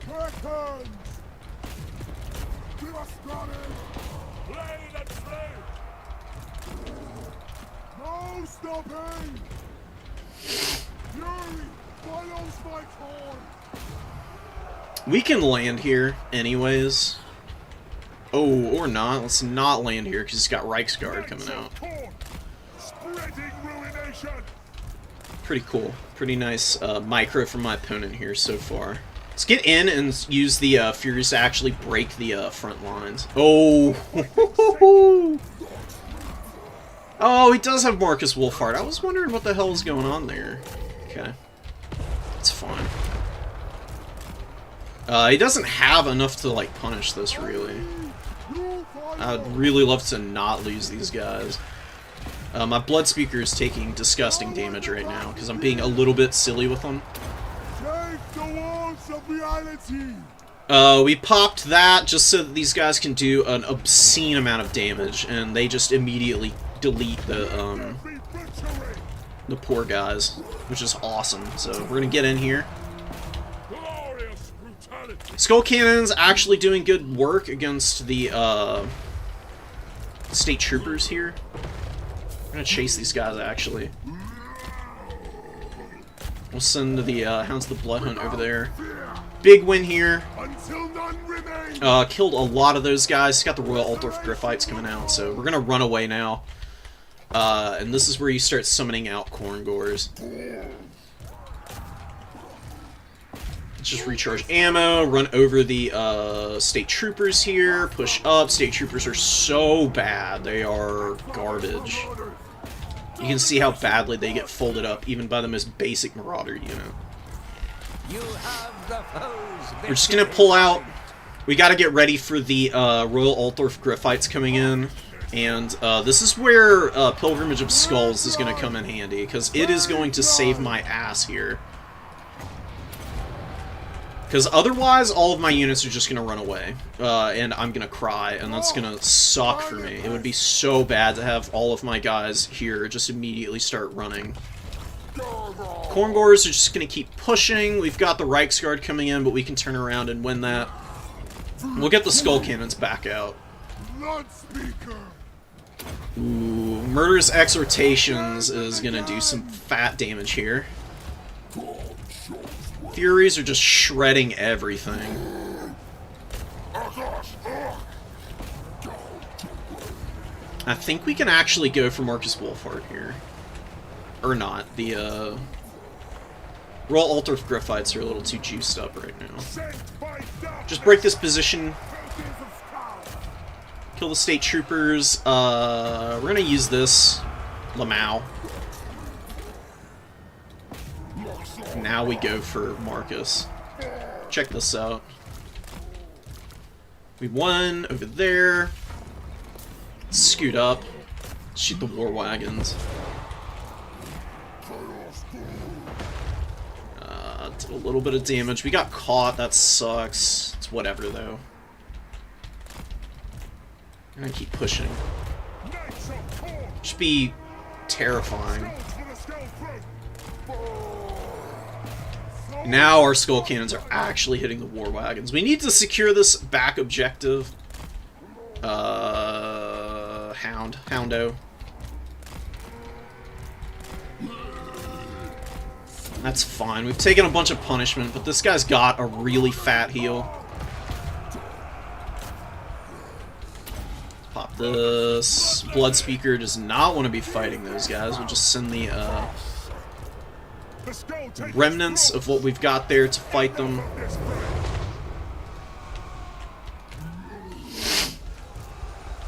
Wow, look at this dude. Oh, just eating that Jade Wizard for breakfast, dude. So filthy. Love that guy. He's got no grenade launchers. He's not even, like, pressing me up top there. Swordsmen are fighting me here. These are Reichsguard. See what we can do. He's gonna come over here and try and charge down the hounds. We're just gonna swarm him here. Corngors are gonna box out whatever he's got here. Blood Speaker just needs to not get killed by, like, any Hochland long rifles or anything.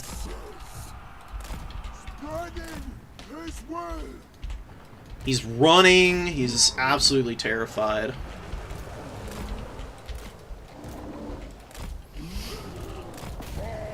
Oh, the grenade launchers are here now. Okay, grenade launchers, very good against Corngors. Never actually capped this point. How did we not cap this point? Am I really that dumb? Oh my god. He's doing a really good job of keeping his units healthy back here. We're gonna need to get Furies back out, because Furies are gonna be really good at killing a lot of the units that are left. Corngors are dead over here, which is unfortunate. Did I lose anything up here? Not really. We've capped. We just need to play the cap game. I mean, he's so pushed back right now. Doing a little bit of damage to the War Wagon Corps. Which has gotten good value. Maybe I shouldn't have even bothered chasing those things.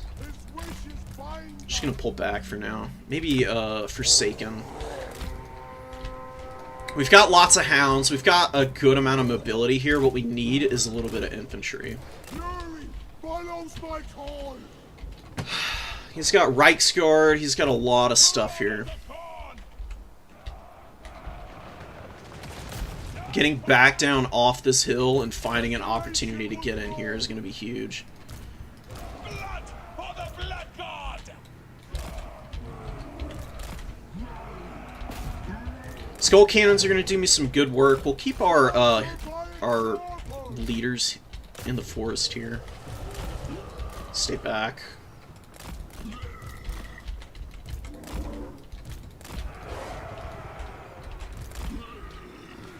It's pretty good damage. Another Forsaken. Definitely. Let's see what we can do.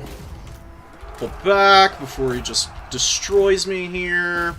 Oh god, because these are Reiksguard. That was a big mistake on my part, man. Onto the Blood Hunt, just try and do some damage. That was a big mistake. I've compounded on that too. Marauders of Corn. Where am I? Forsaken. Forsaken need to come up here. I think we're in trouble now. I think I've outplayed myself here. Let's just try and go right up the pipe here and get on top of his stuff. He got me. No! I'm cooked. Wow, and it activates even if you walk into it afterwards. I did not know that. I think this is game. He's out-healed me and outpaced me now. And all of my stuff here is just getting obliterated.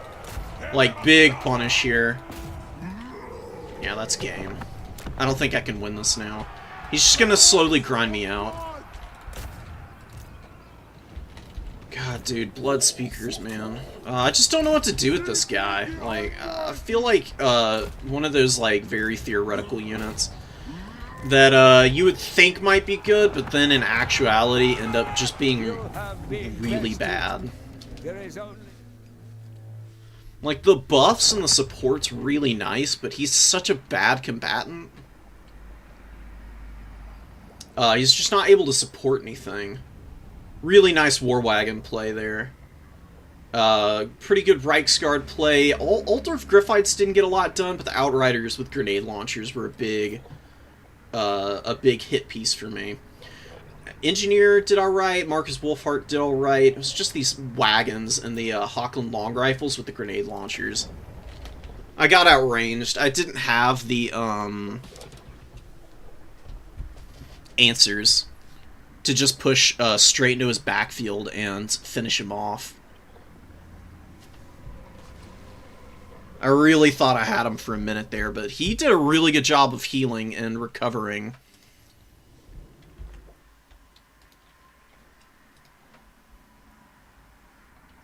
It's good to be back, Zamy.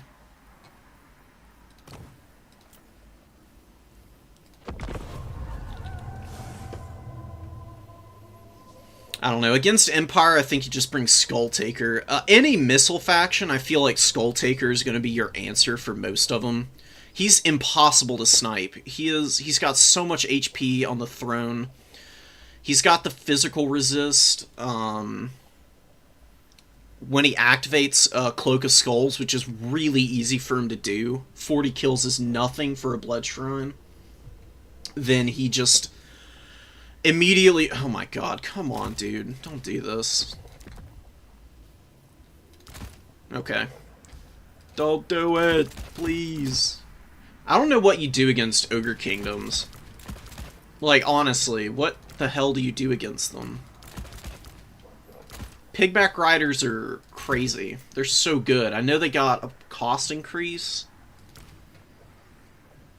but even still, I don't love the idea of going up against the ogres here.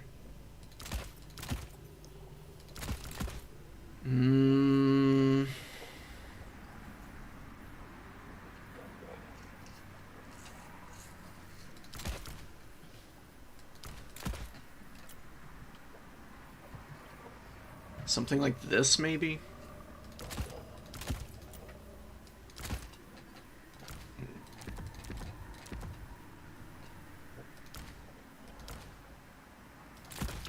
I don't know. Horsemen are just gonna get killed by, lead belchers. I don't love the idea of sending those guys in like that.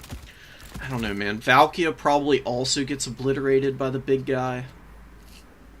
But you can't really bring anything else. Scarbrand's too big. He gets shot down by any missile units. Valkia gets run over by the Thunder Tusk, though. Cultists get run over by Thunder Tusk. Maybe this is a Scylla matchup.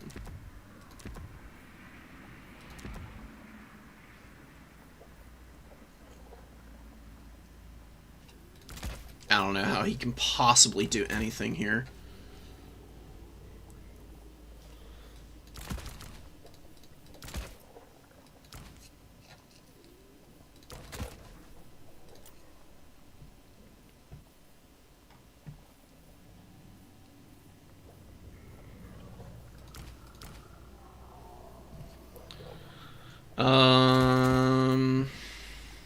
I'm clueless. I really am.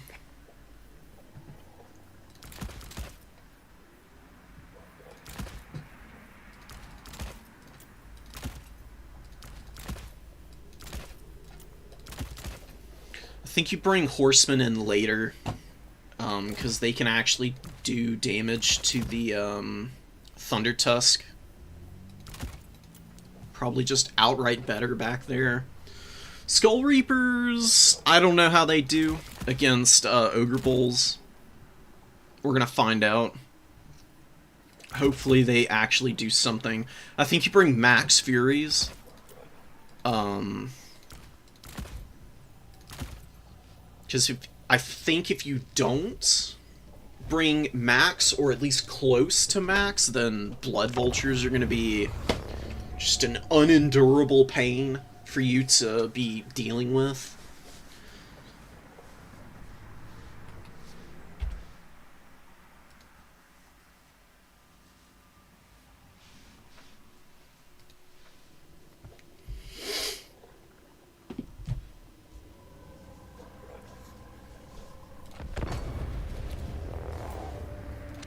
We gotta rep the Brazen Throne. When do we ever not?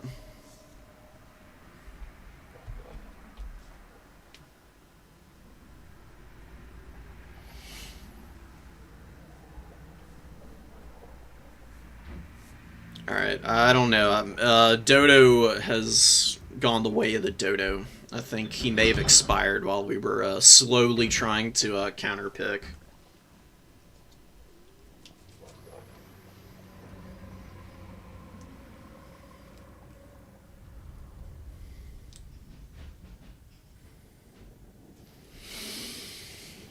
Whew, okay.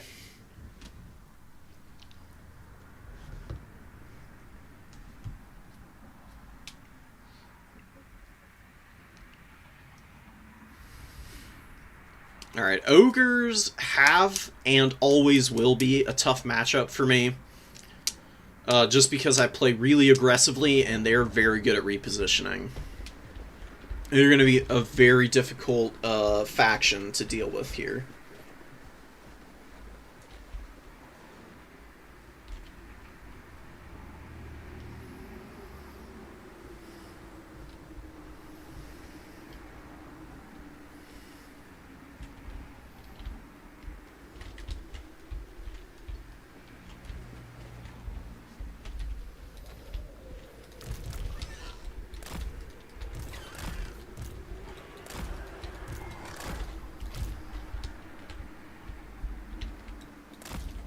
Alright. Slaughter personified! Ex-Father's Marauders! Spread these guys out a little bit. We'll put them in a locked formation. Ex-Father's Marauders! Takers of Skulls! For Valkia! God's Reapers!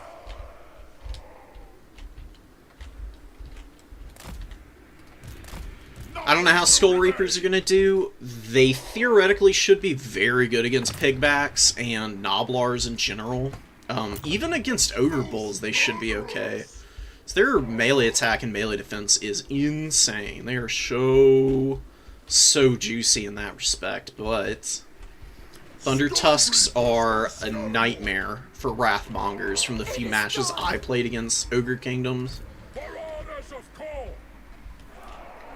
Mino's probably the first summon. We've got a pretty basic looking Ogre army incoming, I think. 13 units. There's only 6 units in reserve? What the hell does he have?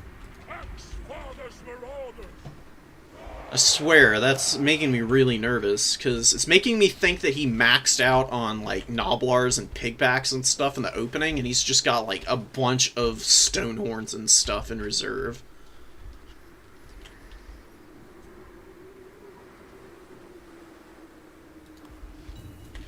Alright, we'll see what we can do. I have no idea how this is going to work out for me. For the kill.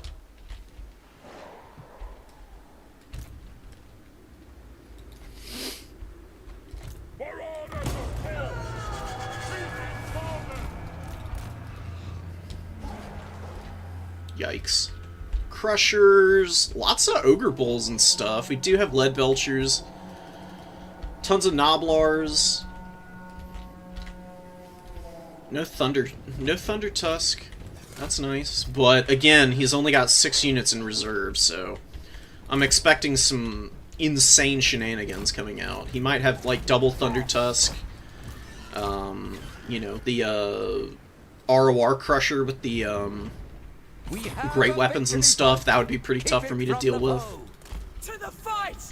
But we've got an okay looking situation here right now. As of this current moment, I don't hate my odds.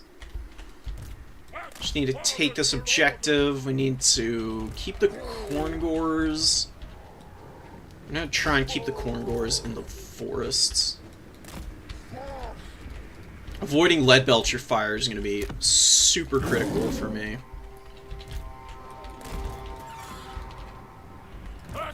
Marauders! Follow the blood!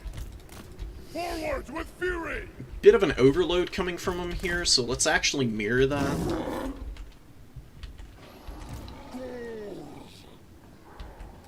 Marauders of Paul!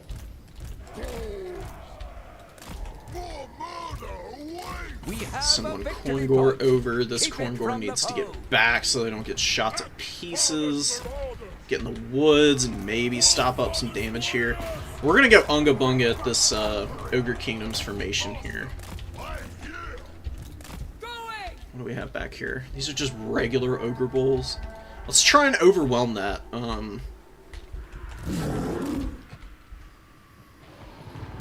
He wants to use ammo there and waste his time, then by all means.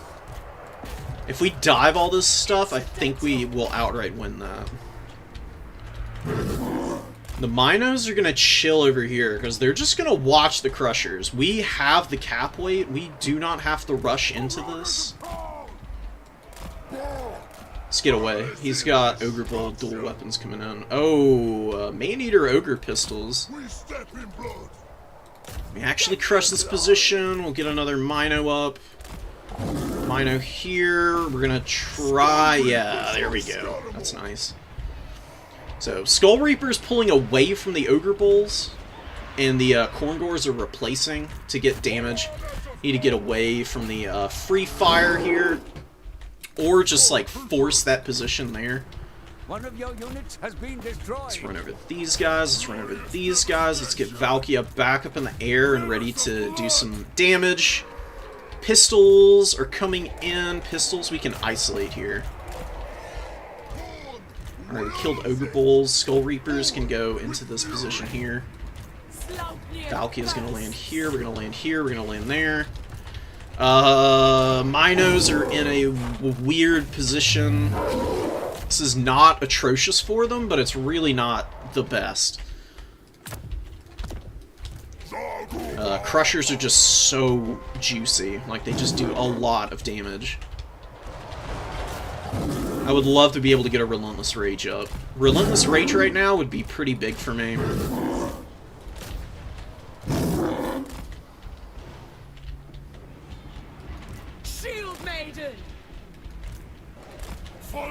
Alright, lead belchers are back out and they're killing my Furies, unfortunately. To the slaughter! Did we kill... No, we didn't. We need to chase those guys. Corn sows Oh, but it away! doesn't have One of your heals, so units has been no heals. destroyed. We can just ignore that now. Come back over Certain here.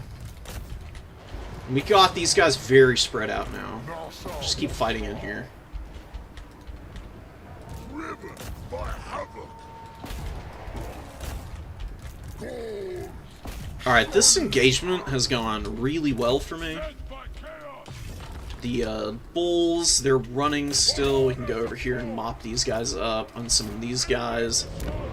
Just keep bringing out Corngors, man. I mean, why bring much of anything else? We'll pop this on my Minotaurs here. And now we're just collapsing in. Taking action! Valkia, get back up in the air.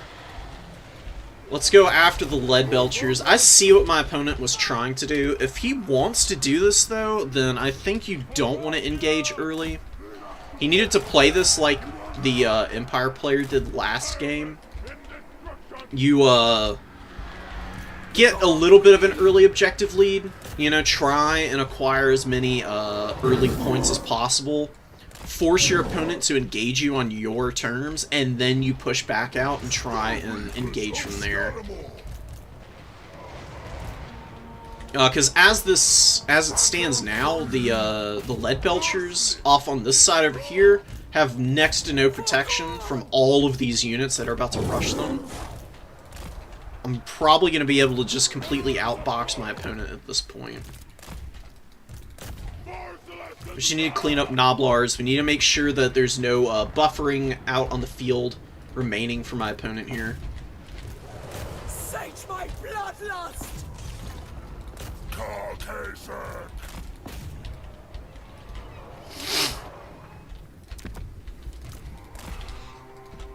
There's this Mournfangs. No great weapons. Okay. I think the Minos here, they're very weak. But maybe they can get into combat before they get killed here. It doesn't seem like my opponent is making it a point to try and focus these guys down, which is definitely a big mistake. Master, behold! Light Belcher's dying. We've got Furies coming in overhead. We're gonna just collapse in here. Get away from here. Hounds of the Blood Hunt do not want to be fighting Mournfang Cavalry. That's game. His Lead Belcher's getting caught there is going to be the end.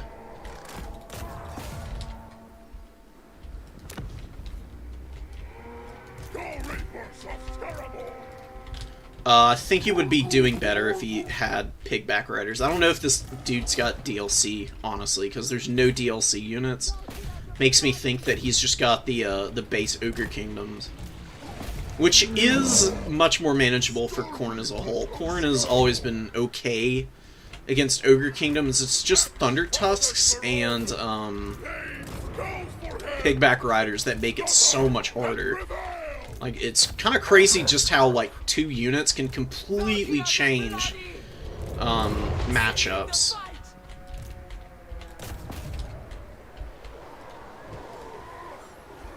Yeah, Corngors are just feasting on his soul right now. Not having the answers to those guys is pretty punishing. Crushers probably gonna eventually win this combat, but they might not because they're pretty surrounded. Furies don't have great AP, but 13 is not terrible, and with buffs, they're actually getting some pretty good work done. Wow, that's unfortunate. Alright, we're just gonna chill here. This is game. Opponent has like nothing left on the field.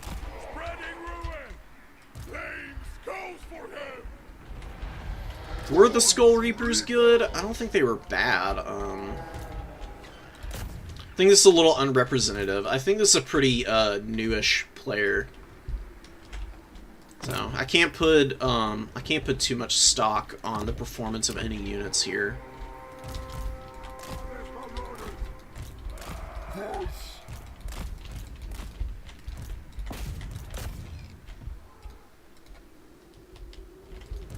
God's greatest warrior.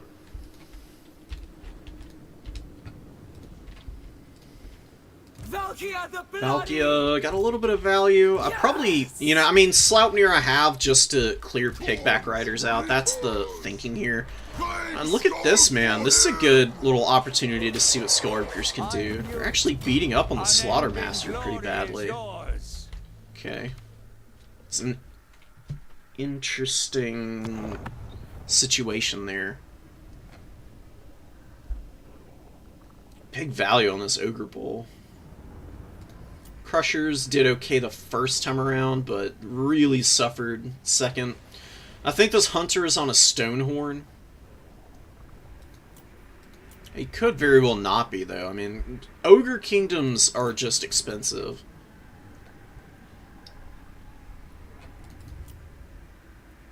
I like the idea behind this build, I just don't think that it's quite there. I think you don't need just this much range. Like, 2 Lead Belchers is going to be a good answer in just about every matchup. I mean, you use the Lead Belchers to clear infantry. Thunder Tusk just goes around and does whatever the hell it wants because it kills units of any and all ilk. Pigback Riders answer Fleshhounds. They're okay against Furies.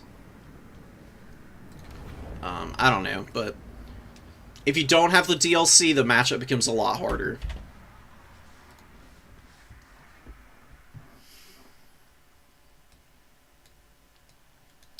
Yeah, Cliff. I don't think he had the DLC. I mean, that's the only reason that I could think of not having Pigback Riders and Thunder Tusks.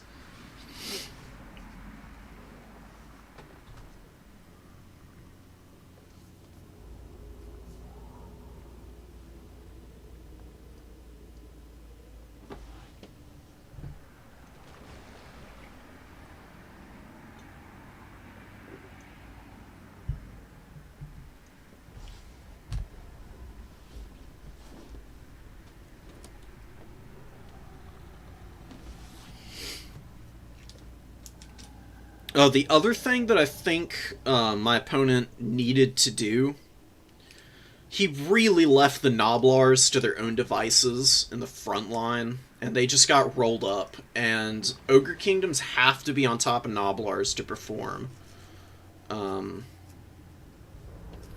Big men need their short kings, and if you don't have that, what do you have at the end of the day?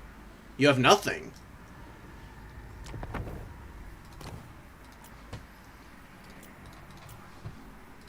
If he had supported the Noblars, he probably would have been a little bit better off.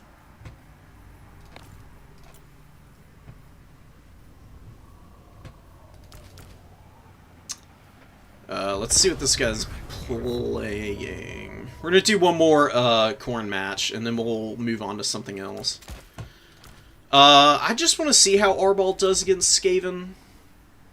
Thirst for Challenge I actually really like as an ability. I was a little skeptical of it at first, but it charges pretty quickly, you know, like, you just have to be around like 50 units and you've got it up to mostly full charge, so I think it's pretty good. It makes Arbol a little bit stronger in combat, and against Skaven, it might be really nice for him.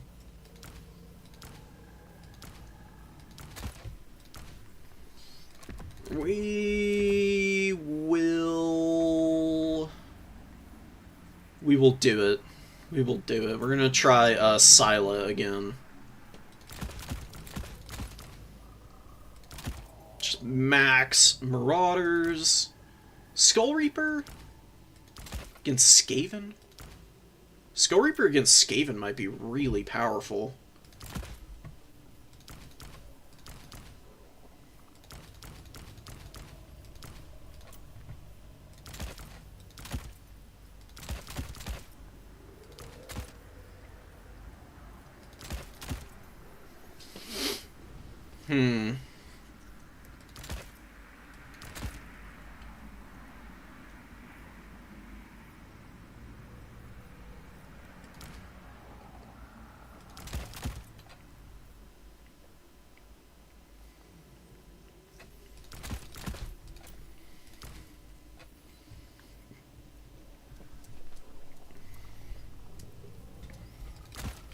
Actually, don't think I need that many Corn Gores. So Corn Gore is good against Rat Ogres, but you've got Flesh Hounds, and Flesh Hounds are really good against Rat Ogres also. Because the Rat Boys, you know, having less models than Flesh Hounds actually exponentially increases the effectiveness of Flesh Hounds.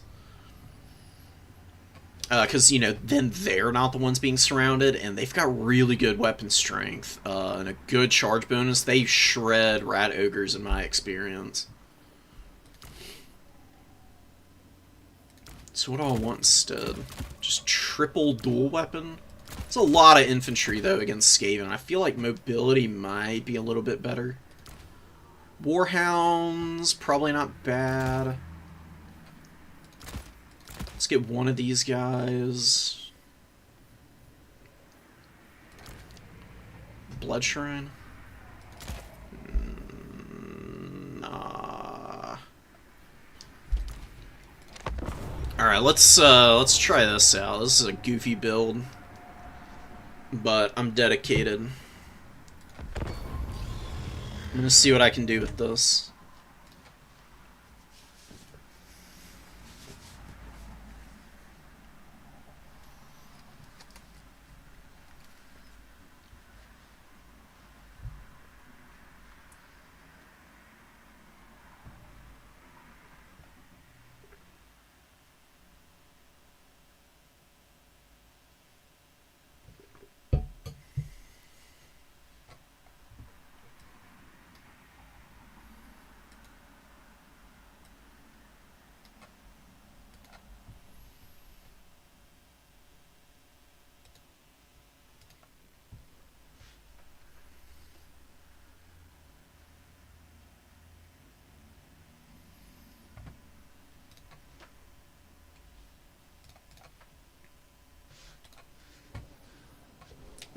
Alright, we'll wait. Vector knows I'm ready. You know, another thing that's been going on that I am very interested in doing a little bit of, like, something for.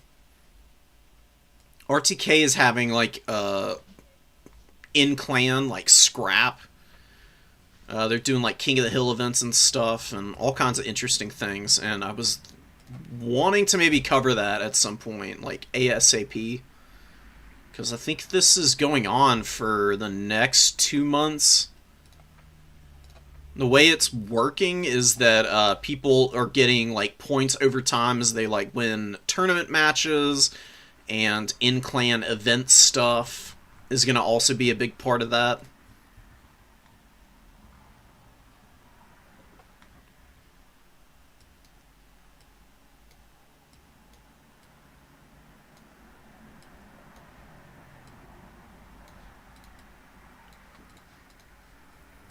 Sweet, okay. Vector's ready. Let's do this. This is a very funky build against Skaven, but I'm curious to see how it works. Soul Grinders, I swear by in this matchup. Soul Grinder is really nasty against the Skaven, because oftentimes Skaven players don't bring a lot of weapon teams against Khorne. Just because you've got so many mobility options as Khorne, it can be kind of dangerous to bring anything that is static and reliant purely on trading with their missile attacks. But it might not be bad for me. He's got a tiny army. What the hell is this? Marauders of Khorne! Takers of skulls! What are we running into? Marauders of Khorne! Blood for the Blood God! Skull Reapers and one Marauder should be able to hold this high ground objective. Just in case there's a big deployment down here, I've got infantry that can immediately respond, and then I can always send my, you know, big goon squad elsewhere to try and do damage. You get R-Ball behind cover, we've got stuff going on over there, so we'll just move all this stuff up. Skull Reaper's gonna stay back here. Globes, Broodhars, oh man, that's, Warlord, Warlock Engineer. You know, you see Skaven players do this a lot with their summons. With their lord choice, is bring a warlord or something cheap. Just because they're kind of hard to, they can be a little annoying to deal with. Killing Skaven leadership is generally something that you do kind of want to try and pull off. This is not his whole army, is it? There's no way. I mean, 2 brood horrors, 1, 2, 3, 4, 5, 6, 7, 8, 9, seriously? What is going on here? It's just strange. Double death globe. I just don't believe in death globes, man. I just don't buy it. I don't think they're good. Yeah, here come the brood horrors.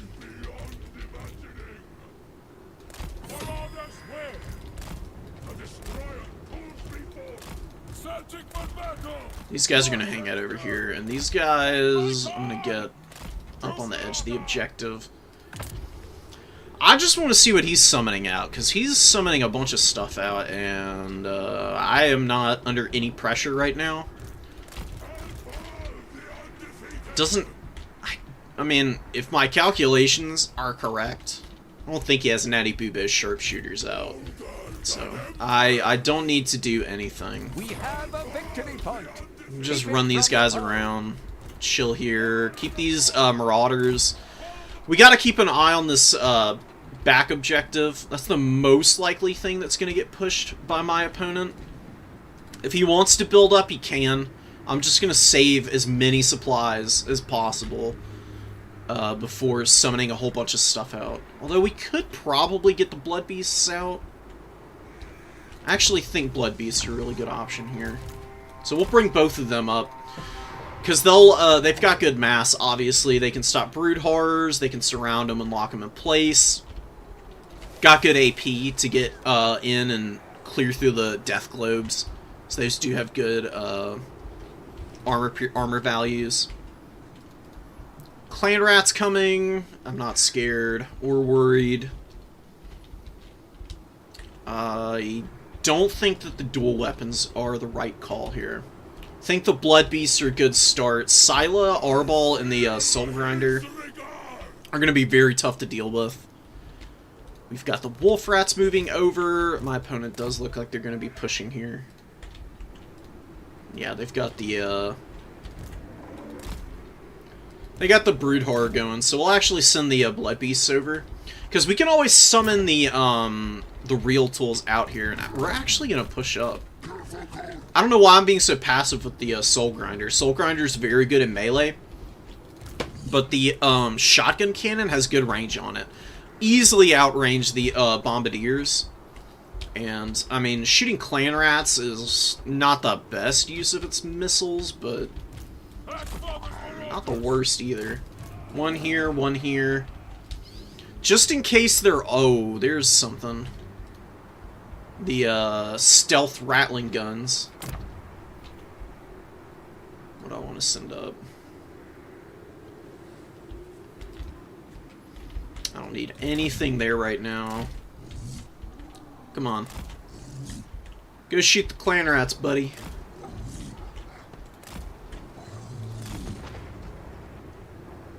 Wow. Amazing. Nice miss. Alright, I know he's got a bunch of stuff coming in over here. Send Arbol and Scylla just, like, right around the flank here.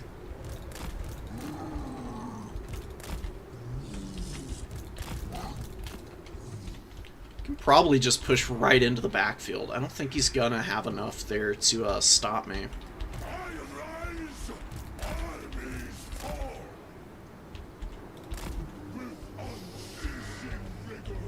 Warp Grinders came out. I know that the Rattling Guns are there too. Oh, and the Natty Boobos are over here, so they're gonna just shoot my Marauders, which is fine. He's gonna do that. It's gonna be a minute before he pushes, if he's gonna commit himself to it.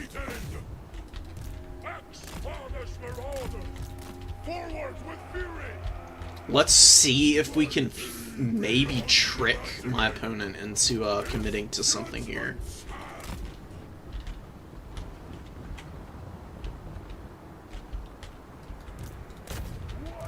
just push. These Marauders are just gonna die here, which is, you know, very sad, blah blah blah.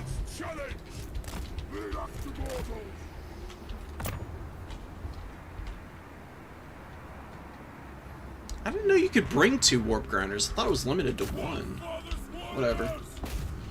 We're just gonna... We got a little bit of damage on some of these things. We're forgetting about stuff over here, which is very, very foolish of me. Alright, let's pull back now and see if we can... let's see if we can maybe induce a little bit of, panic in my opponent here. We're gonna come down to the low ground. We'll eat shots from the, Natty Boobos.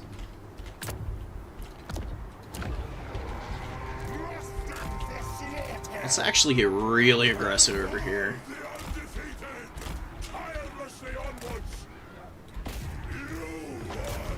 Let's kill this stuff here. We can just terrify and run around in circles a little bit. Let's see. Is he move? He is moving up over here now, so let's pull back. Just run away, run away, run away. Furies are all gonna go fly overhead. We're gonna leave a Blood Beast here. We'll sack these poor souls here.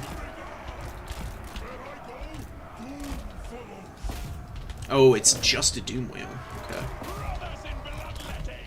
Yeah, this is gonna be really nice for me, because we're gonna just completely swamp him and stuff now. Like, tons of mobility is about to answer him. Moving around the flanks and the sides, we need to not just take a shit ton of damage here. Did take a little bit.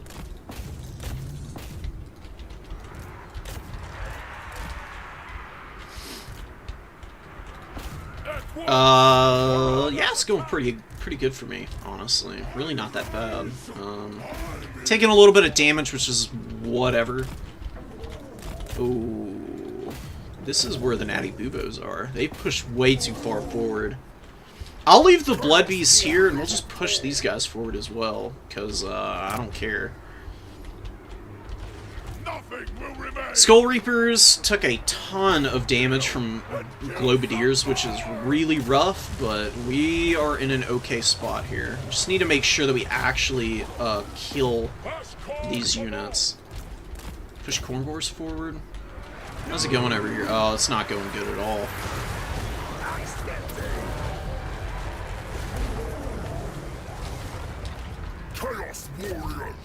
I mean, maybe not the worst situation. We just need to send the Flesh Hounds down here now. We're doing okay here, doing okay here. Maybe, I think this is where we go after Guy. Oh, that's Crack's Call. That's actually pretty nice. We're gonna just pop this here because, I mean, I don't really know what else I'm gonna use it on. Let's get these guys forward. Let's go chase these down. Skull Reapers just need to keep going. They can actually kill the guy here. Sila's gonna go help out against this. Okay, we got on the Natty Boobos again. This Skaven army is just way too spread out. And I don't love Brood Horrors. I think they're kind of bad. They're good against some factions. Khorne is not a faction they're good against, though. I'm sorry. They're just not ever going to be very effective here. That's it. I mean, I don't know what he does. I think he needs to just give up on the Globadier stuff. Honestly.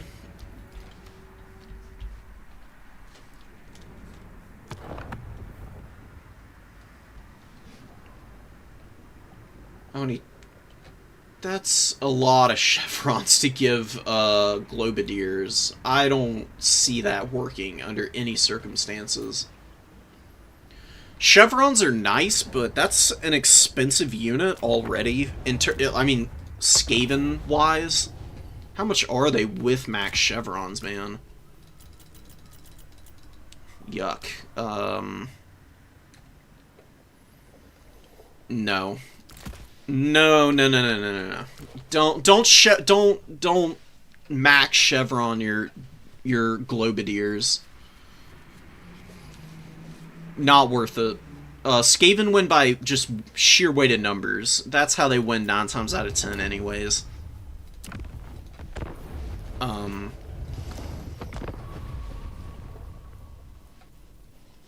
Like, my personal choice for a Skaven army, I mean, Ikit can be a little vulnerable. He's just so good, though. I don't think it's even, like, a bad thing to bring him. You can bring Death Frenzy and Howling Warp Gale, or Warp Lightning. Warp Lightning does good damage, regardless, even with the, mitigation from the spell resist, it's still strong. Flensing Ruin you can bring if you really want to. It's not bad. I just think Death Frenzy and Howling Warp Gale and Warp Lightning is a really good spell kit for countering Khorne. You get immune to Psychology, you get melee attack, armor piercing, and base weapon damage. Howling Warp Gale just to shut down Furies, Warp Lightning to bombard heavy infantry or monstrous infantry. It does good damage to blood beasts and stuff. Rat Ogres are your best friend.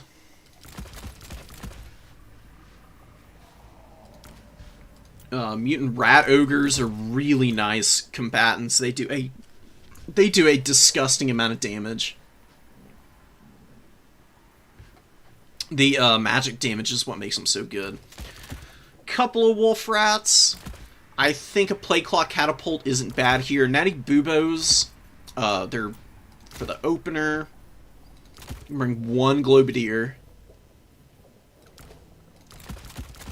Then you just bring tons of Clan Rats. A couple of Skaven Slave Slingers isn't a bad option, and then maybe, I don't know, Night Runner Slings? Nah. You don't want to go too wide against Khorne and just feed them tons of kills for army abilities and stuff. You have to be very careful of that as Skaven, because that's just a nightmare for you. But to some degree, it's unavoidable just by virtue of your faction's focus. Stormvermin Halberd, you can mix like 2 of those guys in, honestly. Some spears. What do you do with the last little bit? Maybe a Doomflayer? Kind of pricey. Teeth Breakers. Yeah, I think you can risk bringing Teeth Breakers. They've got Concealment Bombs to stay hidden pretty well. And if they actually get in range to do damage to something and are able to just shoot it down, your opponent is going to just have fits. This is a very solid unit. Like, any of these high DPS units that have suppression is just money, money, money, money every day of the week. Because it does so much damage, and then you're getting slows on top of that. Skaven have some synergies with it if they really wanted to, like, lean into it, but I don't think it's even necessary for them. Because these guys, unlike a lot of the units that I'm talking about, like Boydnov's Brawlers and the Grim Delvers, you know, units like that, they only have 90 range, or thereabouts. These guys actually have 145, so they can open up from a fair distance away. And they fire pretty quick, too. Their reload time is pretty solid and dependable. So they can get a couple of volleys off before something closes with them, and the suppression is just icing on the cake. And then you can move stuff up to actually support them pretty decently. They've got good leadership. They're pretty fast. You know, I mean, for a foot-based missile unit, at least. So you can get them around the battlefield pretty capably and survive that way.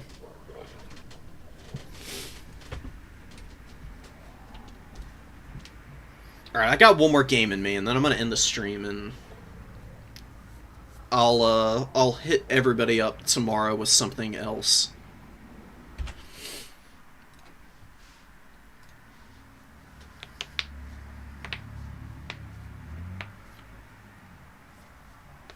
Oh, why did I want to use Scylla? I just wanted to play around with Scylla.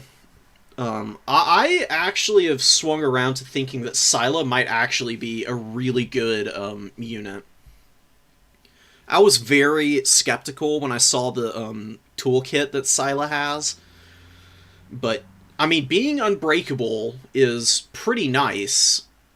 A rampage ability, and I think the reason that the rampage ability does so much damage is just because its radius is actually pretty fat. Like, it hits in a 15-meter radius around him, and that's doing 24 damage to every model in whatever unit is surrounding him. So it spreads it out over quite a fair distance and hits a lot of stuff at once. So even against cavalry, I've noticed it does pretty good damage. We played this guy. I can't remember what he was playing. Let's do something that isn't corn. What do I want to play? Let's do another Kislev match. Hello. Let's just maybe some Chaos Dowie.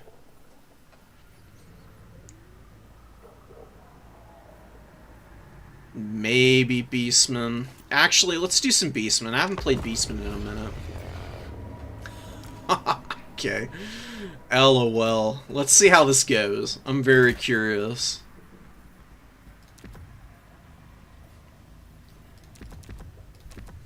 We're gonna bring Chadrak. He's actually pretty strong. I really like him. I'm gonna show y'all just the stinkiest possible thing you can use against Khorne.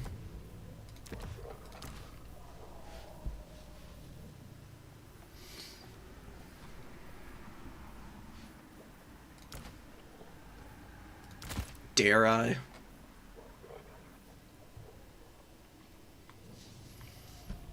I think I do dare.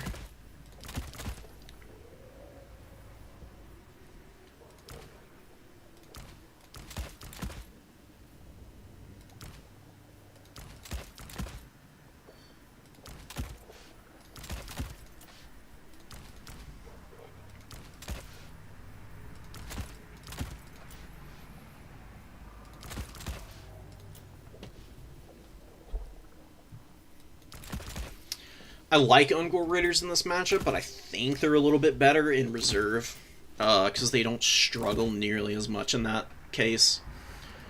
Razorgore Chariot would be fun. We're just gonna kind of throw stuff at the wall here. Just to end it out, we're gonna do some wild Beastmen.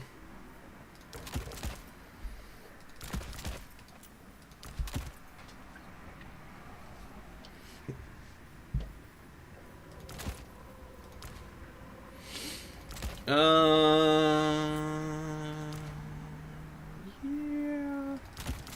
We'll try and do this without the Khorne Gores. I'm very interested to see if we can. Let's get rid of all that. We've got a little bit of money left. What do we do with our little bit of money? Feral Manticore? We'll do one Khorne Gore. Whatever. That's fine.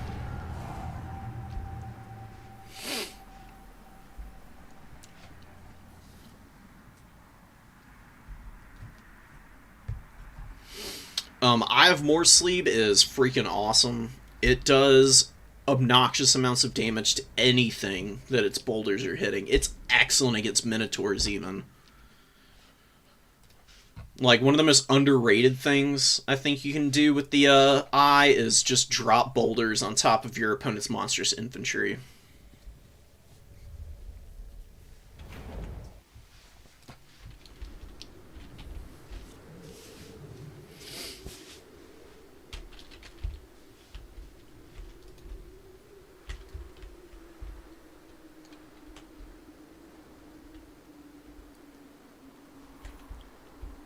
Alright, Khorne does have access to some side-pushing shenanigans that Beastmen can struggle with, so I might send one Gore Herd over here.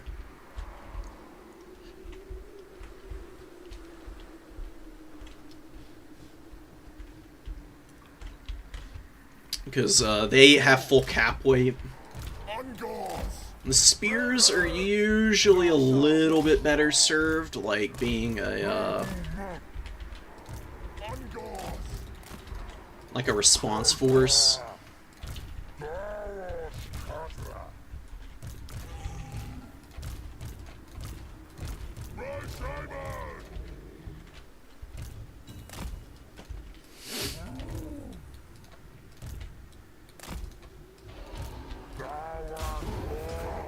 Oh yeah, we got Valkia up in the sky. Valkia's great and all, but I have more sleeves not bad against her.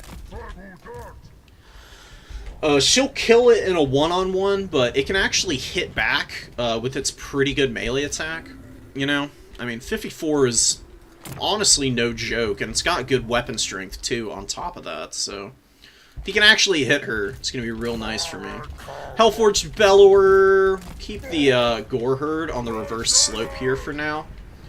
We have 2 Mino Great Weapons. Here are the, here's the juicy stuff. Go after the Marauders with Kazarak, maybe. Chill here.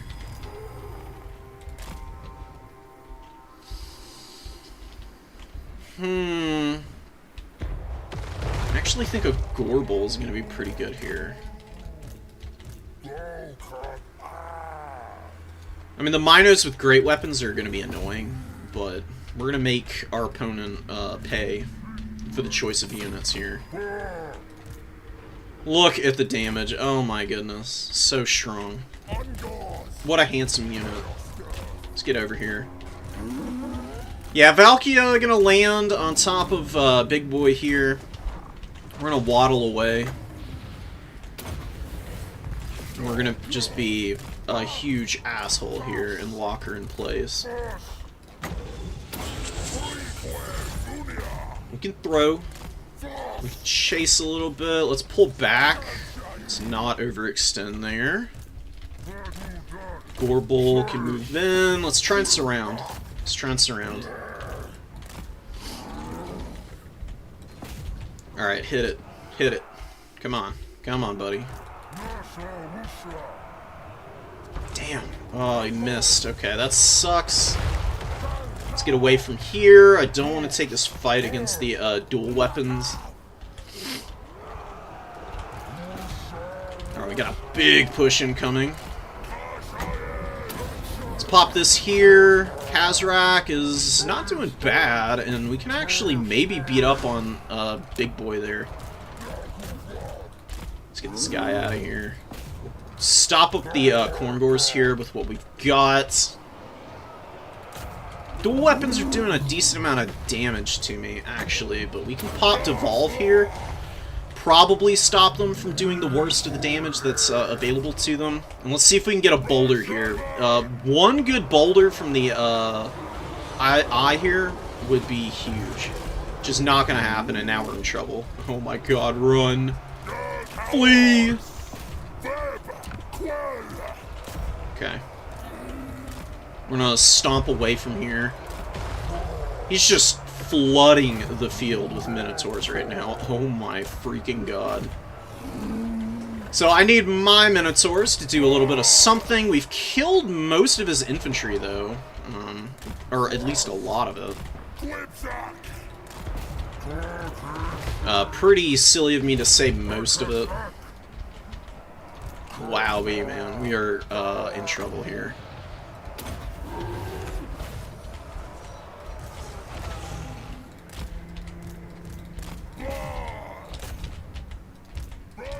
Ooh, this is not good for me.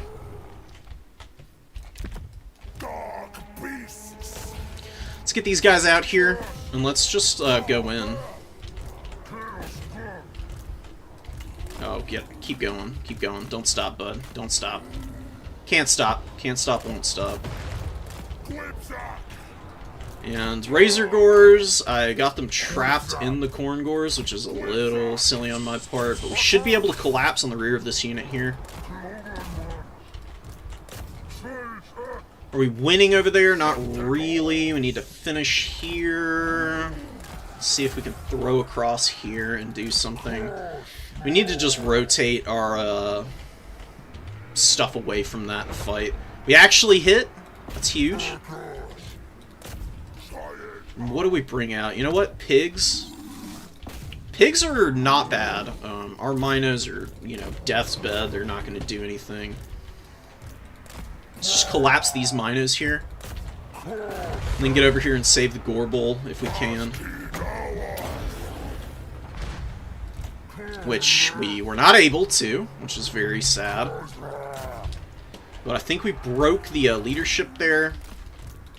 Pigs are coming in. More pigs.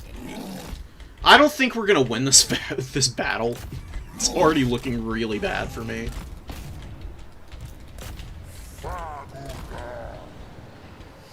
Oh, and we didn't. Oh, Relentless Rage. That's why. Squeeze through. Not happening. Let's throw here. Come on, run, buddy. Run for your freaking life.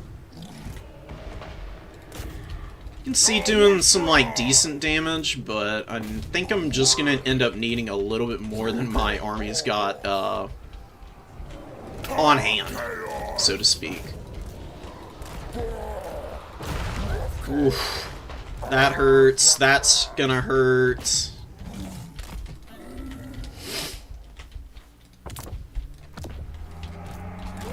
Man, I'm just getting completely run over.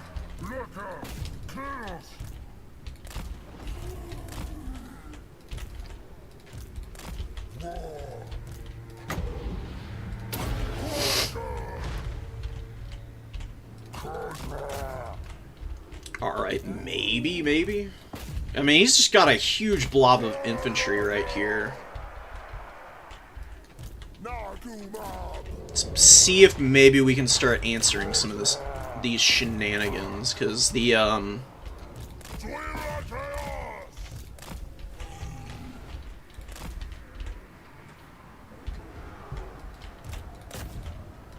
Valkia really cannot fight my, Lord. Oh my god, we got a huge break here. Oh no. Catastrophe for my opponent, honestly. I'm gonna hold here and we're gonna try and cap. Just finish off these Marauders, please. And let's try and kill the, let's try and kill the cannon, maybe.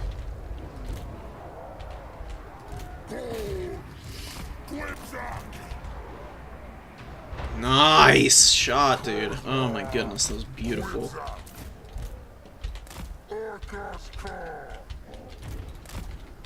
We're winning there. We're gonna get up over there. We need to get a gore herd. Let's go secure this again. We have to chase all this stuff down.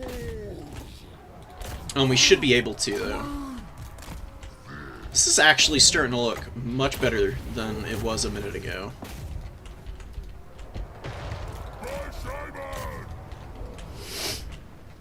Hit. He hit the skull cannon, but he did also hit Kazarak, which was, you know, less than desirable, so to speak. Okay, Kazarak, what are you doing, dude?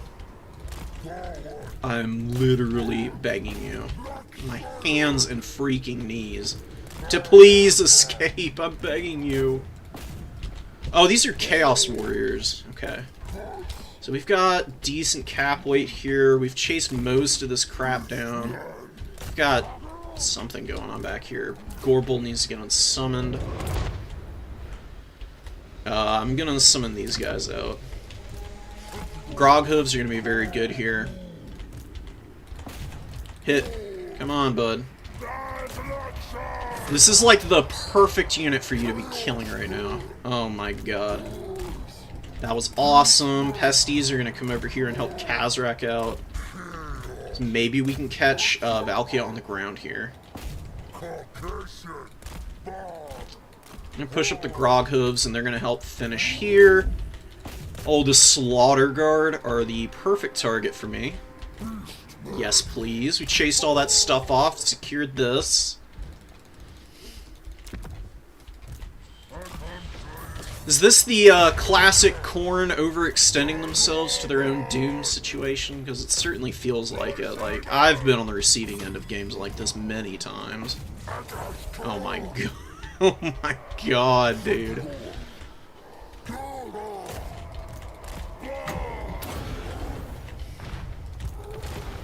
Let's actually throw a boulder at this thing. Wow, and we are gonna kill Valkia. Oh, you beautiful bastard.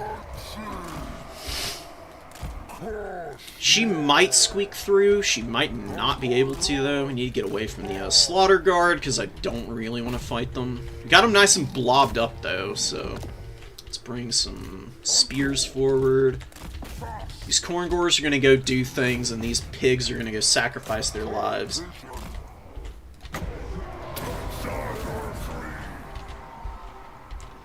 Mantle of Gorok should help them finish off the Slaughter Guard here. It's a very good spell. It does so much to improve their killing prowess. And Pestigors are already pretty decent against Khorne. Just get away. Alright, they're very exposed now. Let's get away from here. I think we actually need to run for a moment.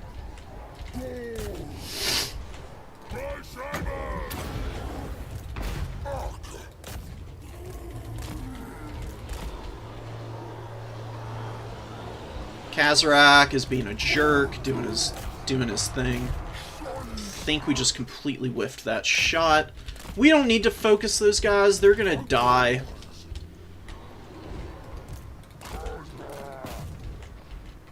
Oh yeah, baby. Just collapse in here. Throw, stab, punch, kill stuff. Throw axes. I think our opponent's about to drop. Because, yeah, I'm all good on my end here.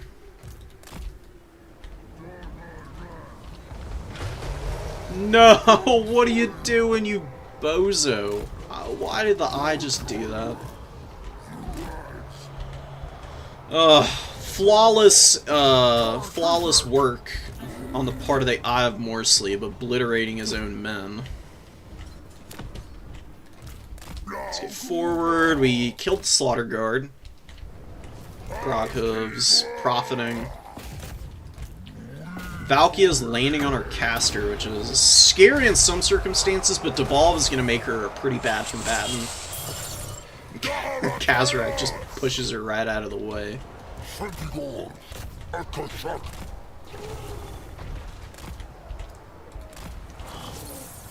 Alright, come on, scoot over just a little bit here, bud. I kind of just want him to be chasing this guy here. Did we kill him? We did not kill Valkia. That sucks. Alright, let's get the Minos here and keep running.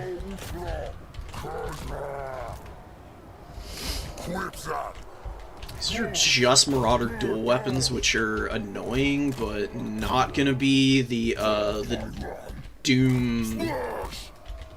doom-causing terror that they otherwise might be able to be.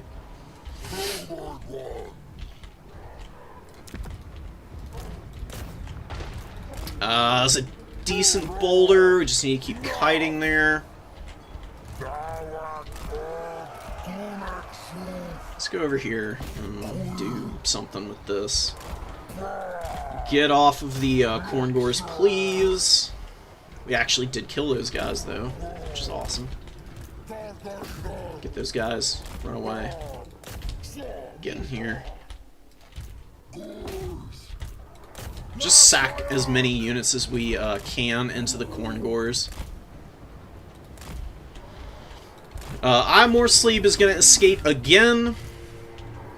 This guy is very annoying to catch, actually. I mean, 33 speed is not great when he's exhausted, but it can make a big difference just to be able to run as much as you can. He's got more Minos coming out. He's not going to have anything back here. So I think we just start threatening this, and Ungor Raiders just come out to shoot cavalry or hounds or anything. We want the Gore Herd and the other guys to go in first, and the Eye of More Sleep has officially, you know, lost any and all consideration on my part. That's the second time he's just obliterated his own troops there. It's just very annoying. Glory is yours.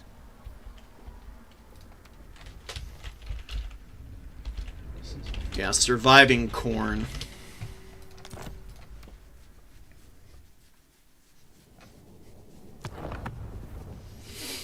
Wow, okay. Hellforge Bellower didn't pay for itself. That's not a very good map for it, honestly. If there's too much, like, hilly terrain, you can really struggle to get value. Infantry did fine. Kazrak did great. Bray Shaman didn't get any value, but he was mostly casting debuff spells. That's really what he's there for. Groghoofs did good. And the Razor Gores did alright, all things considered. They took some awful fights. Still got their value back. Razor Gore Chariots, they were not good here. Slaughter Guard just got absolutely tossed. They didn't have a hope in hell of doing anything that game. Eye of More Sleep just bouldered them, and then they got shot to pieces by the Groghoofs. So that was a great game to end it on. Do you restrict yourself with common bans? I do. I usually don't bring stuff that's banned in tournaments. You know, like there are a couple of matchups where I'll bring the Hellforge Bellower, just because the matchup is absolutely abhorrent without it. Like against Nurgle, you kind of need the Hellforge Bellower to deal with the Angels of Decay. Because if you don't have Hellforge Bellower to shoot the Angels, they're just going to farm value on you. And you can't do anything to shut down the Angels of Decay. You can't use Furies, because Furies lose to them, and then your opponent just swamps you with their own Furies. If you bring a Bloodthirster, your opponent just flies away from you the whole game. And air combat sucks, so there's no point in frustrating yourself trying to do that. That's like the one of two matchups where I'll bring the Hellforge Bellower. I just think that it needs the, I'm just talking about, in my opinion, the ROR is really busted. I think it's a stupid unit.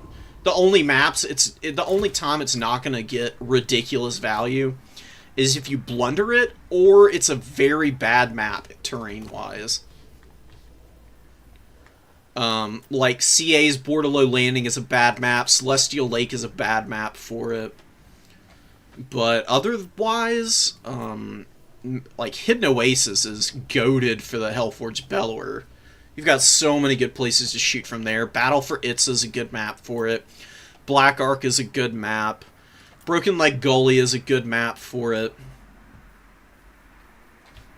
Road to Talabheim is a good map for it. I mean, this thing just absolutely obliterates armies.